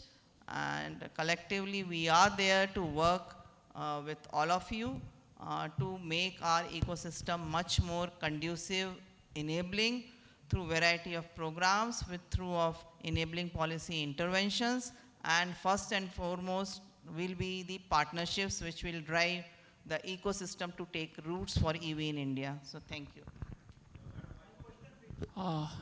Just only you covered his questions, the first questions. So I would like to add to this also, like there are flaws in every system. A system is made up of people. So we can't just sit and say that the system is flawed. We are the system, so we are part of the system. So we have to, there is issue with the life cycle assessment of EVs, we know that. So we researchers, it's our duty also to come forward and do some life cycle assessments, and then once we have that life cycle assessment, or we have some standards through which we can say that the whole life cycle of this EV is carbon positive, then we can say, so we have to develop those systems. These are the initial stages. In Union Budget also, Government of India has announced about the use of solar panels for charging of EV. So some of the positive initiatives are on the way. So we can't just sit and just criticize. So we have to take the charge and do some positive efforts also. No, I agree, for a healthy debate, both positive and negatives are required. So we have to take, but whatever discussions in any of the fora, any of the discourses, it's like we have to have a balanced approach in whatever we do. And balance is the key for our survival. So, and every new activity has its own teething troubles, and we are here to discuss how do we really resolve those teething troubles and come out with a plan which makes India a EV-friendly nation. Yeah, thank you. You emphasized the balancing. At this moment, I needed the balancing. our session is too long, so I can't go more. Please understanding my situations. Thank you all. So now this brings us to the end of the first session. And now let us begin the second session. During the second session, two speakers will make a presentation and open discussion will be followed. So Mr. Ajay Kumar, Chief Purchasing Officer in MTA EMTC, and Dr. Amod Kumar, Director of Sukun Solutions, will present the successful EV initiatives and case studies from India, South Korea, and other countries, 15 minutes each. After the presentation, Dr. Cho will do us the honor of serving as a moderator for open discussion, and Mr. Bibek, Director of MTA EMTC, will join in the open discussion. So now I will give the floor to Mr. Ajay Kumar. Good afternoon, everyone. It is an honor to be here today to present on successful case studies of innovation in EV. My name is Ajay Kumar and I'm Chief Purchasing Officer at MT Autocraft. Today I will share with you the journey and impact of our latest development, which is a groundbreaking 2-speed electric transmission. So let's dive into how this happened and what the future unfolds. So before we explore the product, let me give an overview about who we are, how this innovation happened, and about a little brief about our JV journey with EMTC Korea. So MT Autocraft is a leading part manufacturer for OEMs in automotive and farm sector. This company was initiated by Mr. Neil Sehgal in 1983 with a vision to become a market leader in automotive segment. So we have 3 group companies, MT Autocraft, EMTC, and Crystal Precision, with 5 plants across India and warehouses in US and Mexico. So we are one of the largest rail shift manufacturers for automotive and farm divisions. So coming to our customers, so we are supplier to most of the OEMs, you name it, and we do supply to them. And about our products, we have expertise in machining parts for engine and transmission. We do produce rail shafts, connecting rods, rocker arms, and gear shifter assemblies. So with the rise of electric vehicle in the market, we saw an opportunity to innovate in this segment. So we started exploring the EV market and with an agenda to identify areas where we can innovate, considering our expertise into the mind. We found that the anxiety about the range and efficiencies were the key concern of the customers who wanted to buy an electric vehicle. After, say, a rigorous brainstorming and research, we were inspired by the traditional multi-speed transmission, and we adapted this for EV as well. Now this led to development of our 2-speed electric transmission, which is a patented technology by EMTC Korea, and we have patented it in India as well. So about our JV journey, so many extinguished speaker has mentioned about a JV between India and Korea, so this is an successful example of it. So in such forum, we met EMTC team, and we initiated the discussion for our 2-speed transmission. We went to EMTC Korea to see the company and the transmission, and then they visited us to see our manufacturing capabilities and capacities. In November 2022, we went to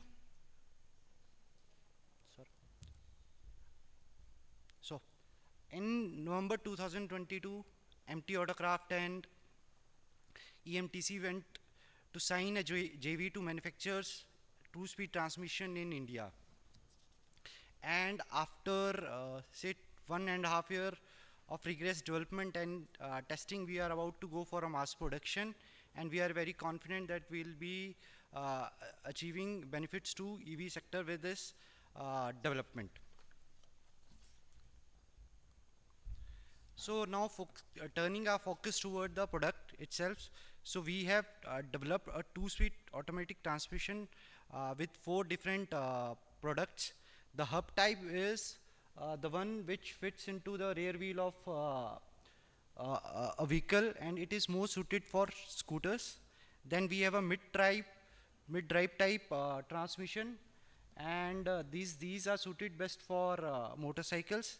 Then we have two variants of differential gear transmission. First is for L3 and L5 segments, which to increase the efficiencies of battery.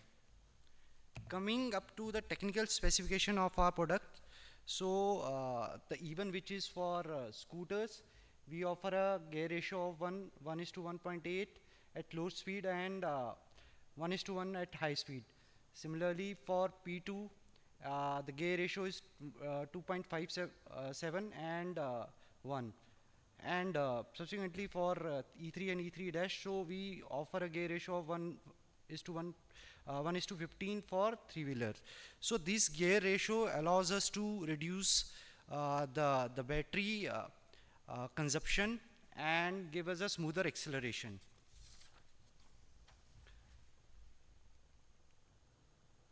So there is a saying that seeing is believing. So this 2-minute video will give you an first-hand experience about the innovation which we have done. Can we have the video, please?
The reason why we are discussing this two-speed transmission is we wanted to answer the problems, the anxieties of people about range and efficiency, and this is an example of how we can move toward a sustainable development within EV itself.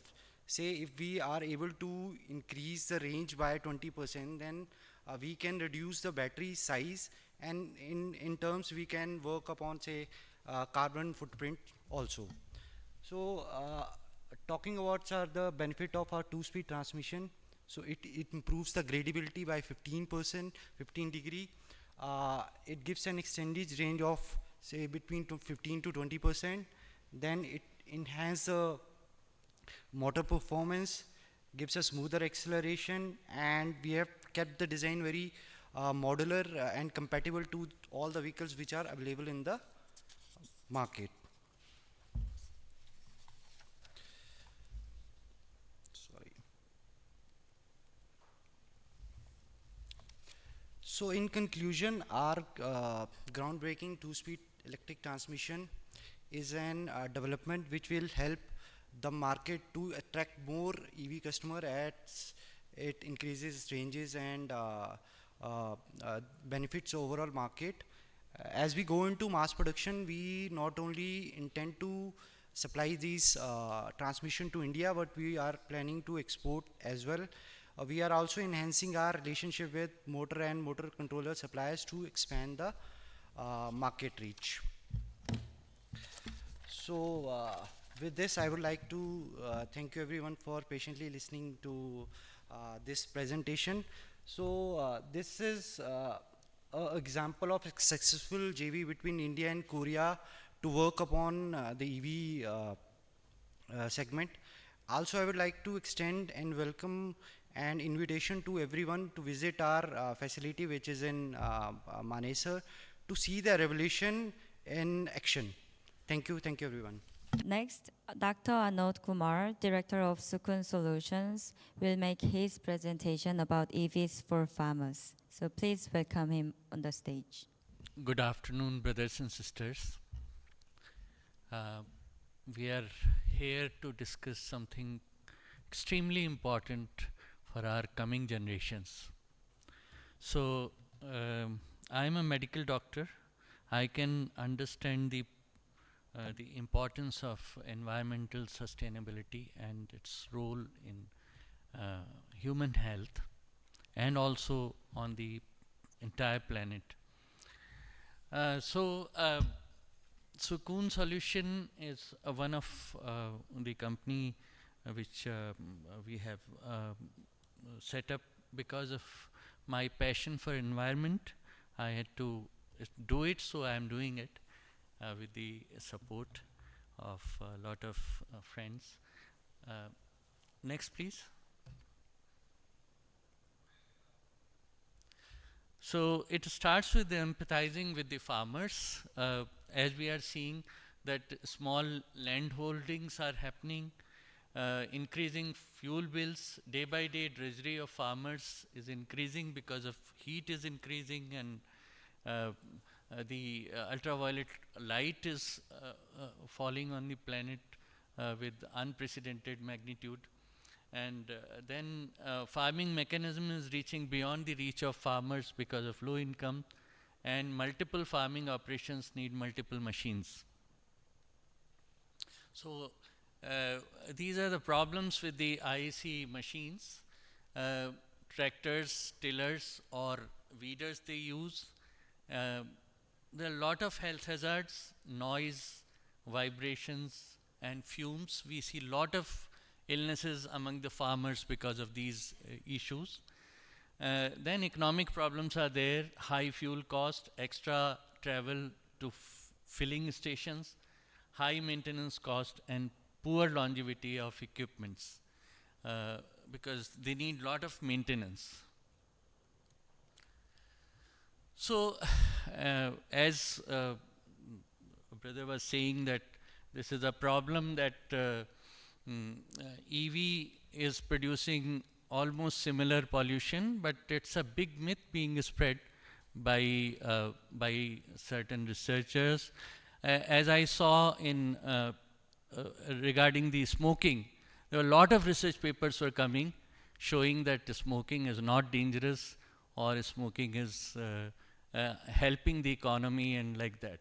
So I wanted to share this, that with 1 liter we produce 2.8 kilogram of carbon dioxide, which is 1,500 liters, which a big tree needs 2.5 months to neutralize it. So it's a huge burden.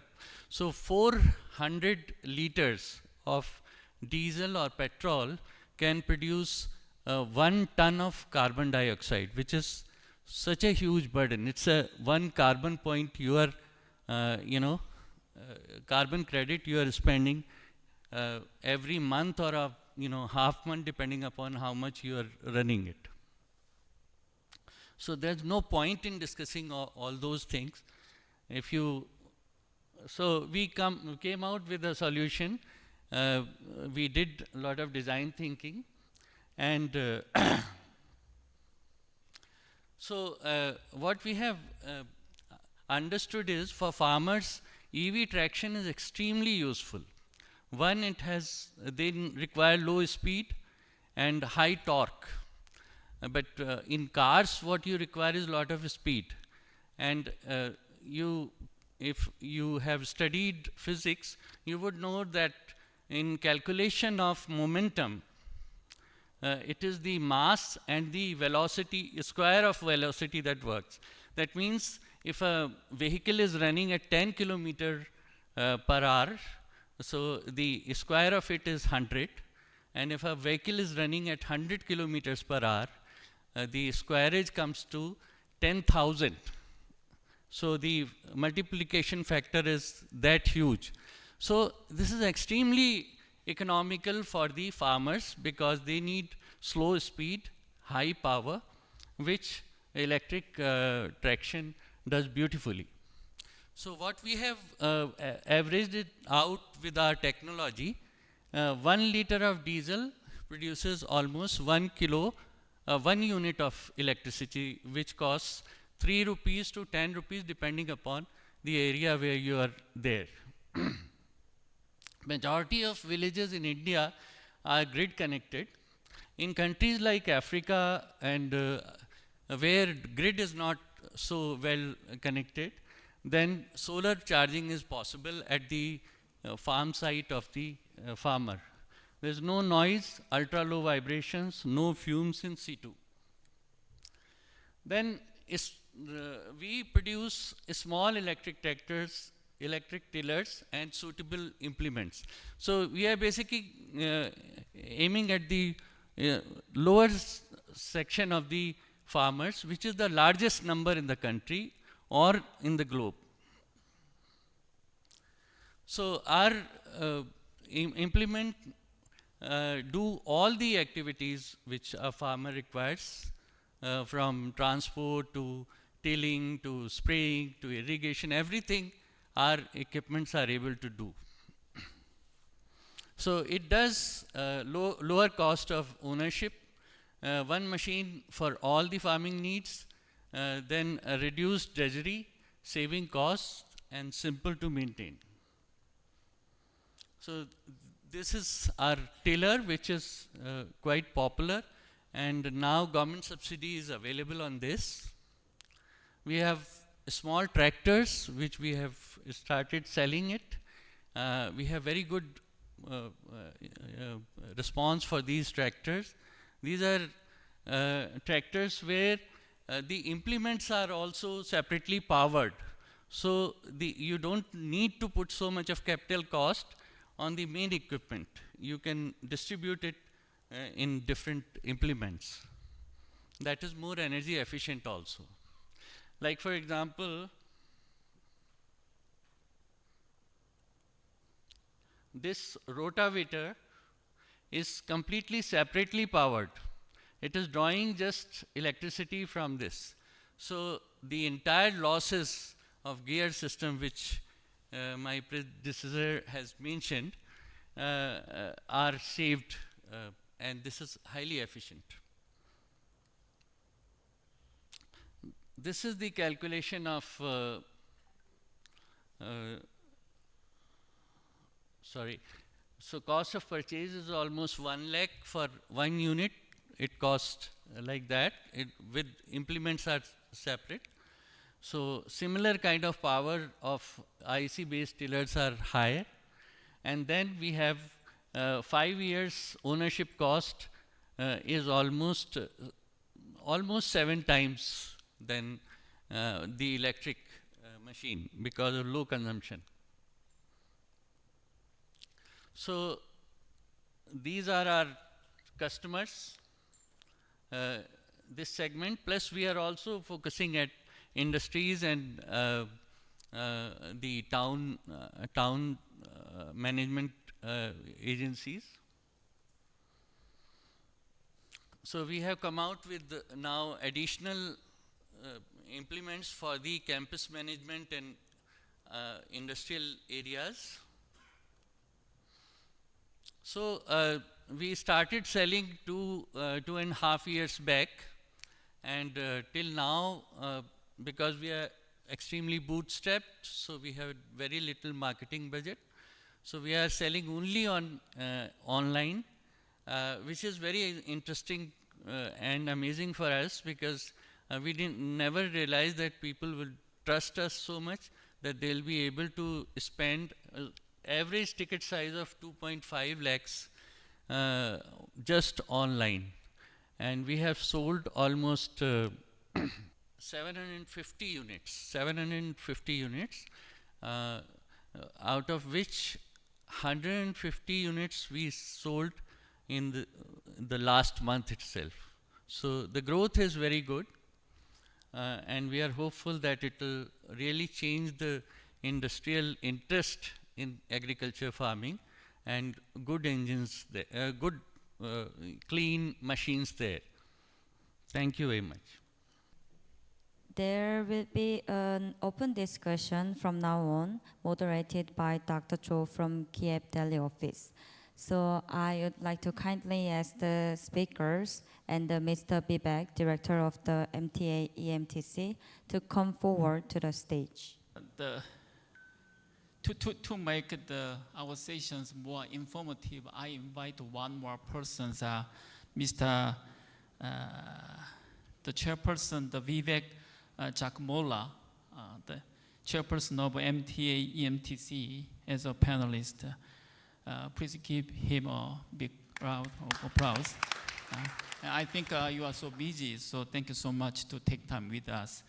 And he will cover very good presentations, but is there something more add or to elaborate more? Please, first you. So, Namaskar, my name is Vivek, and I've been into auto industry for close to 30 years now. And recently, last about 2.5 years ago, when I came out of the corporate job, I was taking care of a position in JBM prior to this startup kind of activity. So this activity we started with the help of the Korean government agencies who are working here, like KIEF and all. So they connected us with the EMTC of Korea. EMTC is a company which is predominantly into the transmission manufacturing as well as the monorails manufacturing in Korea. So if you have seen any kind of monorails which take 20 people up the hill like this on a single rail, so that is their primary product. They have been experts of this product for many years now, and this technology of the gear and transmission, they have miniaturized it to be used for the electric vehicle applications. So product is very good. Currently, most of the vehicles in electric segment uses a single gear ratio, and the motor has to do everything from 0 speed till 100 kilometer speed. Everything has to be done by motor. Here, the option which we are providing, and everybody wanted to have a multi-gear ratio, which is available in the market, but then it's a very high price because you know the automatic cars are available, so automatic transmission is not new. But at making a transmission which is almost at the cost of manual transmission, we all understand that in India the cost is probably the first aspect which we see. So making a transmission which changes the gear without any kind of input from the driver at a very, very low cost level is the revolution. That is the technology.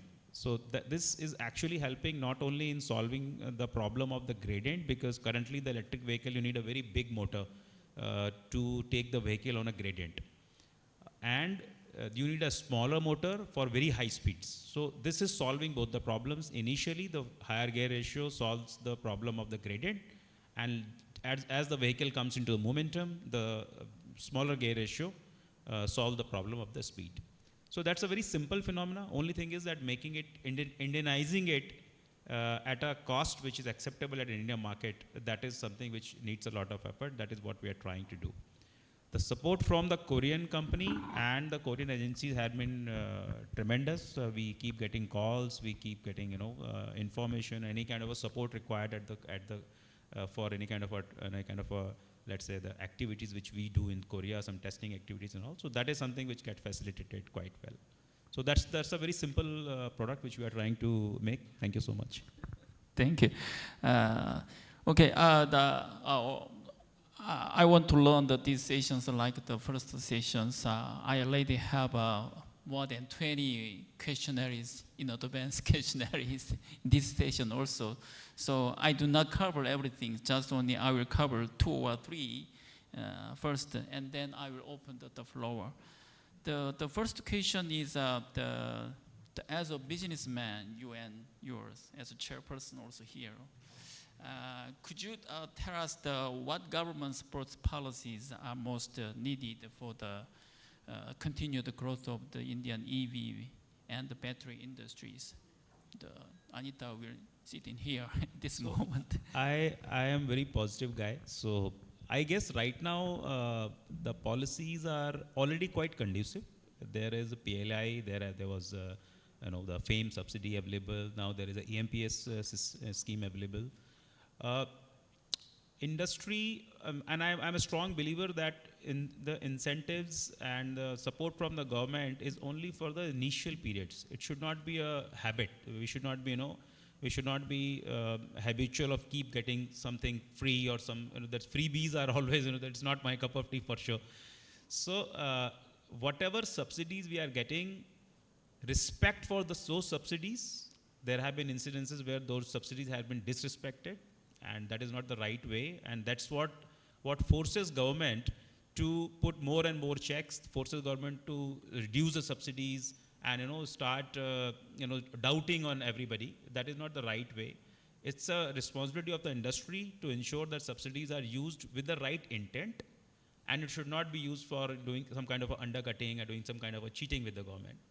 So subsidies, my personal view is that these are reasonably okay. We cannot expect government to do 50% subsidy on 60% subsidy and all. Right now the EMPS provides, let's say, 10,000 rupees on a motorcycle.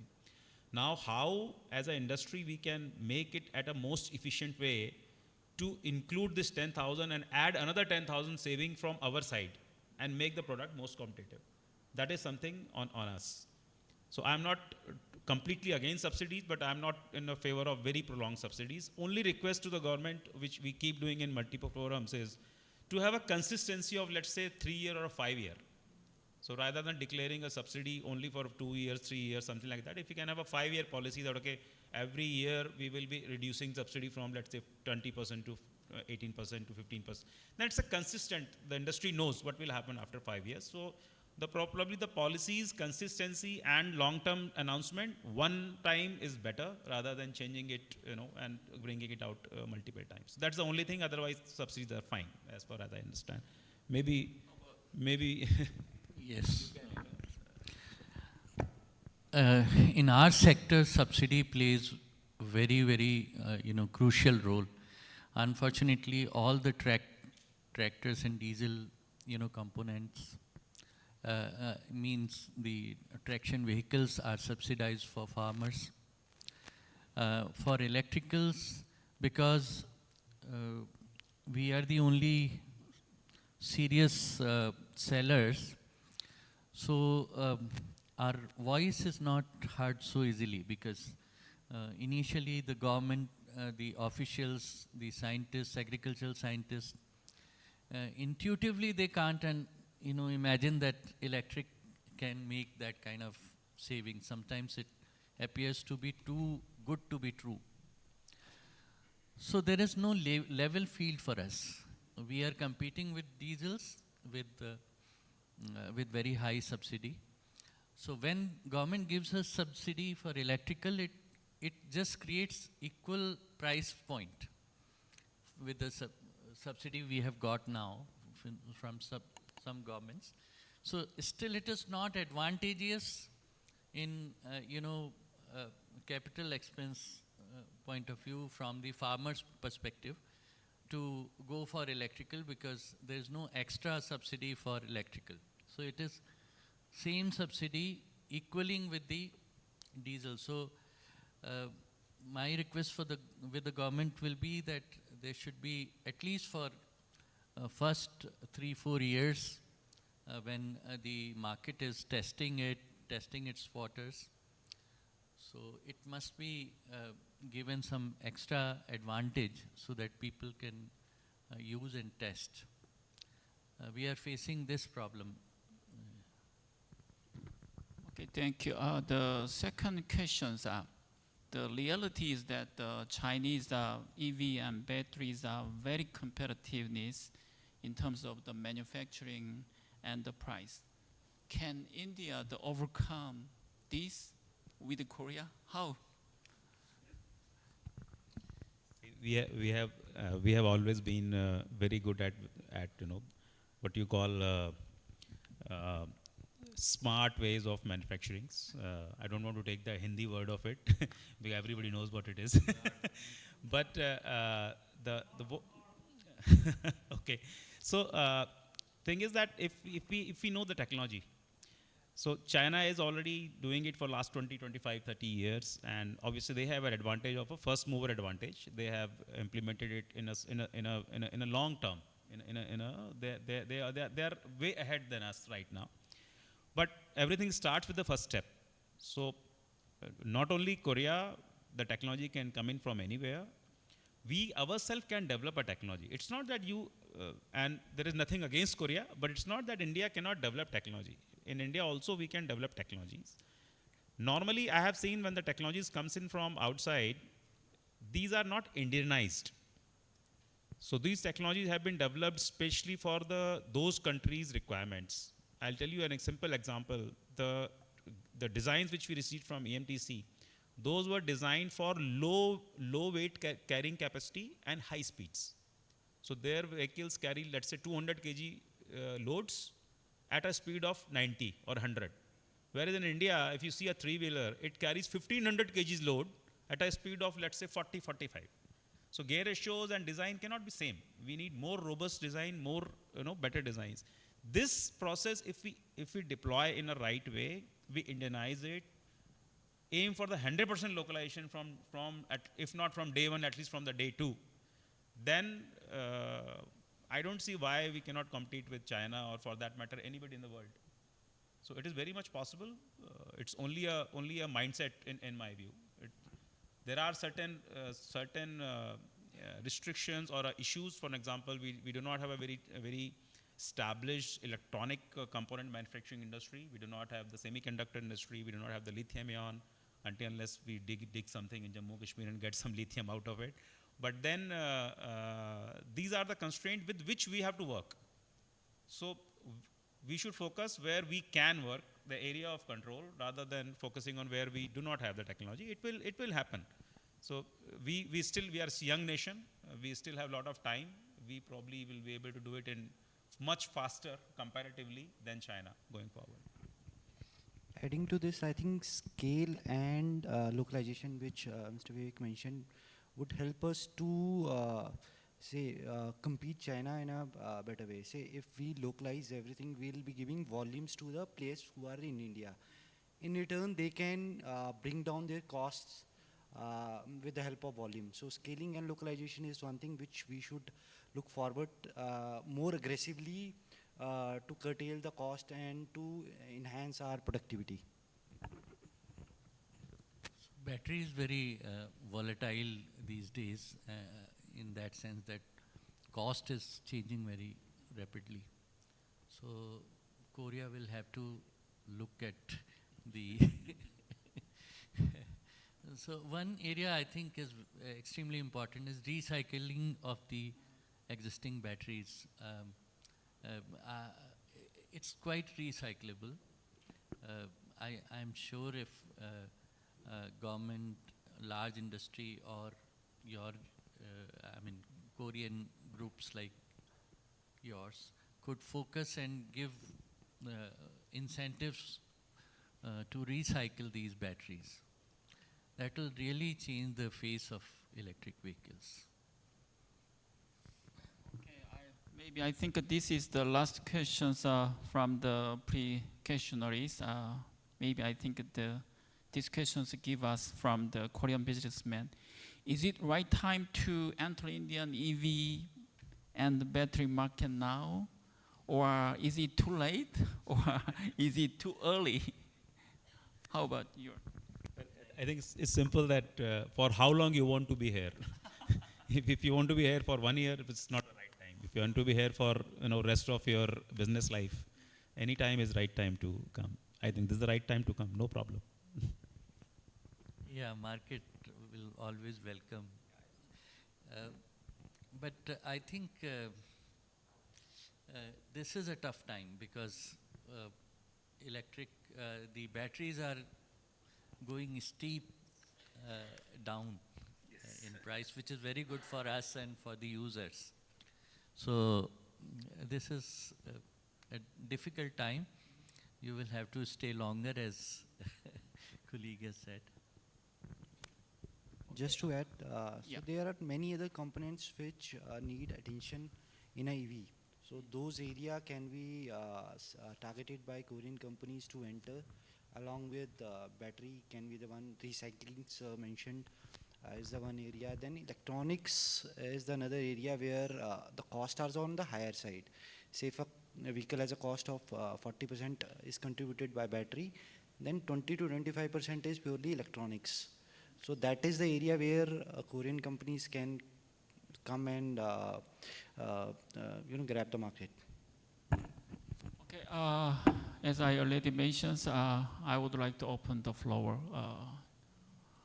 Okay, first this side first, and then you. Okay, first. Hi, my name is Guruansh.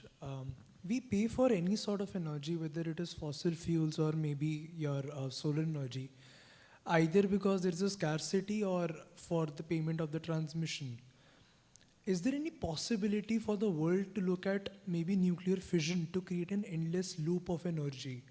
We, a century ago, we used to think that energy can neither be created nor destroyed, and that's why we used to pay. Then came Einstein to present the equation of E is equals to mc square. The practical application is there in the weapons of mass destruction. What if we create synthetic elements and try to create our own energy? So there will be an endless loop of energy, and from the customer standpoint, there is no requirement to pay for the energy itself. So, like, what are the aspects of this? So, ma'am, I will request you to take this question because this is way above our level. I can't comment on the nuclear fission, and that is probably the government side should be answered. I can say. Actually, I am extremely hopeful for the energy sector in coming days. It's becoming cleaner day by day. If you notice the way we are moving ahead, the way solar cells are decreasing, different alternatives for saving electricity, like Switzerland pumps the water back to the dam in daytime and uses that in night time. So many wonderful things are happening. Fusion is definitely not yet on the forefront.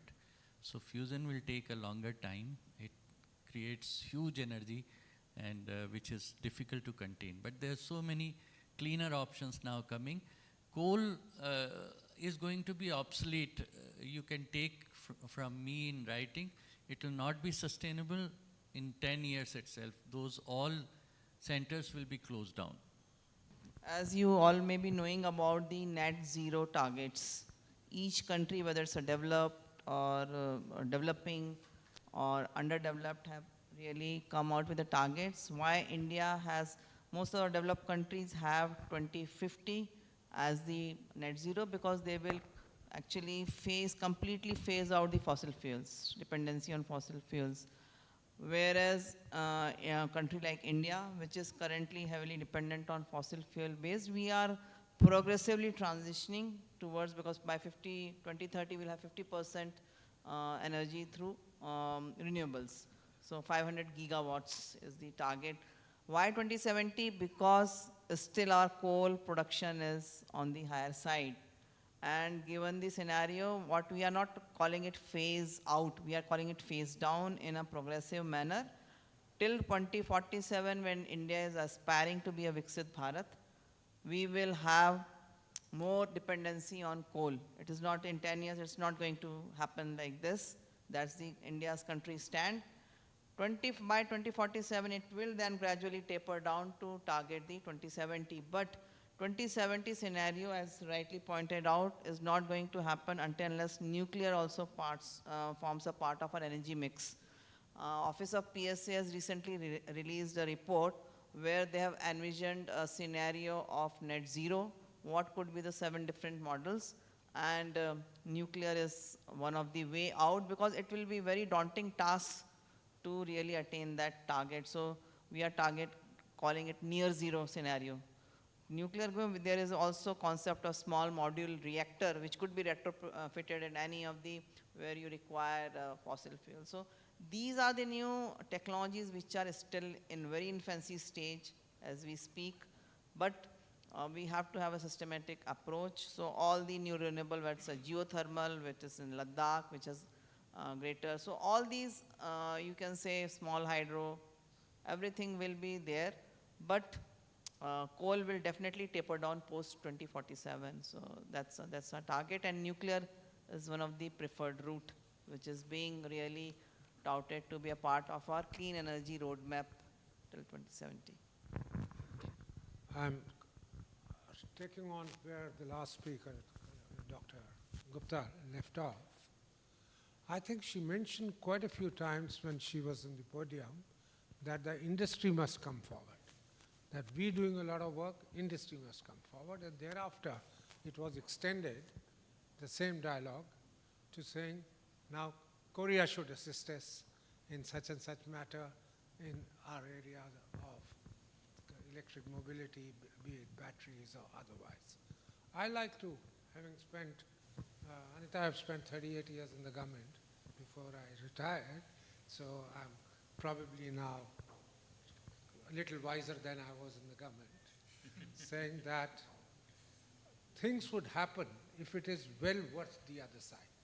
Industry will certainly jump at the work which the government does if the work which is being done is relevant, if the work which is being done, whether it's R&D or it is applied, whether if it is useful to it. You just heard from the gentleman here who's done the partnership with EMTC, saying that he turned to the Korean technology because it was available to him, but he had to indigenize it, he had to Indianize it, and if that kind of a work had been done by an Indian agency, government funded, government incentivized, government catalyzed, probably he would have gone for that rather than merely looking around the world and getting it. The same way, I think if it benefits somebody, he will come to you. I extend it to even international relations. Why should Korea, after all, the Korean government is also spending the taxpayers' money, their taxpayers' money, that they should be looking at India to do charity. The days are gone of international aid, poor countries, developed countries, etc. Everybody has to look at what comes to them, if there is something for them or not. So if the Korean market, and in Korea, a lot of the research is done by industrial conglomerates, what they call the chaebols. So the chaebols and others may be getting incentivized by government, funded, they do it, so they would like to come to India if they do see an advantage in it. Advantage may be the large Indian market, and they'll probably also pass on their technology to their partner here, but the technology will come if your IPR, you protect their IPR, only then they will give you. If it's going to be leaking, going elsewhere, why would anyone come here? Similarly, if you created an ecosystem, that means you have manpower, but then manpower has to be usable. It has to be sufficiently skilled for them to be able to make use of the cheap manpower here. So all that I like to say is, it is a commercial world, no longer charitable. Make it worth the while the other party, and they would certainly make use of it. And the Indian advantage of large market, large manpower is there, but you have to be able to convert it into a system which makes it attractive for others. Thank you. Sorry for the longish comment. Thank you. Just answer to the sir, he mentioned several issues. I want to say that in India, the government is proactively creating a conducive environment. Take it incentive schemes or even materials development, all the agreements they made internationally and all that. So government has done some of the things in electric vehicle domain which no other countries have taken lead.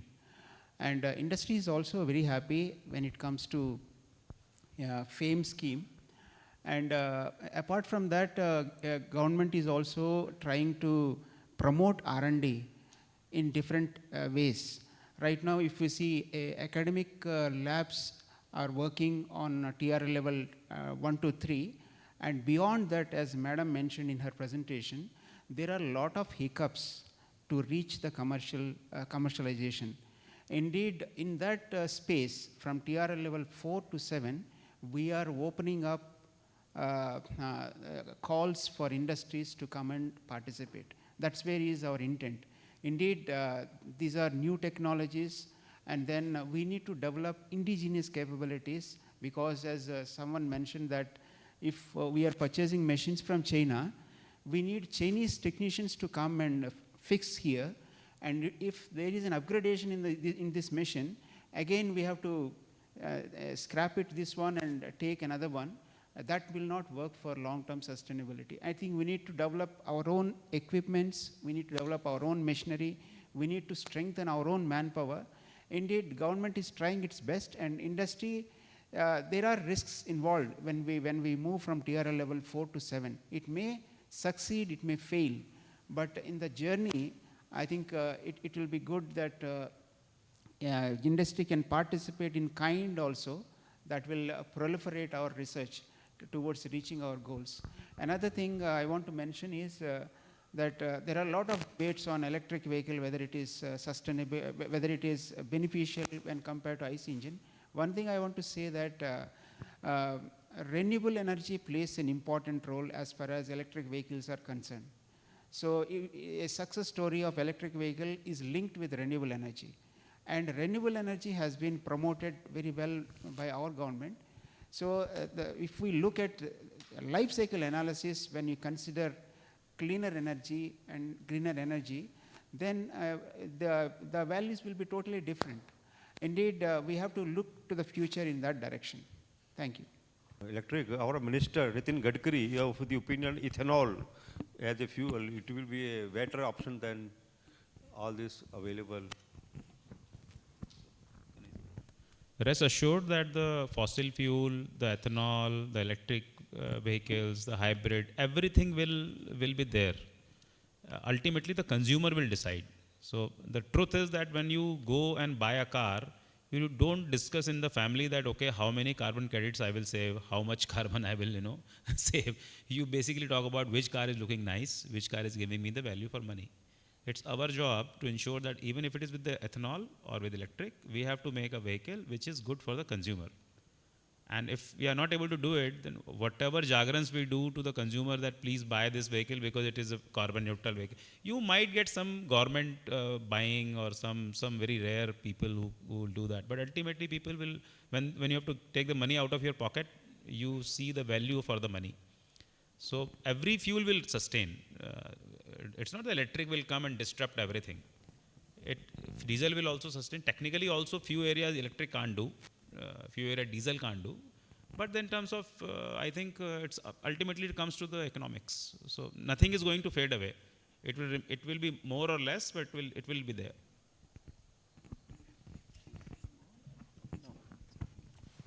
Okay, now I try to end up this session. So thank you so much, because we can go more. If we can go, our lunch will get more cold, so we can have. So it will need more energy to heat up.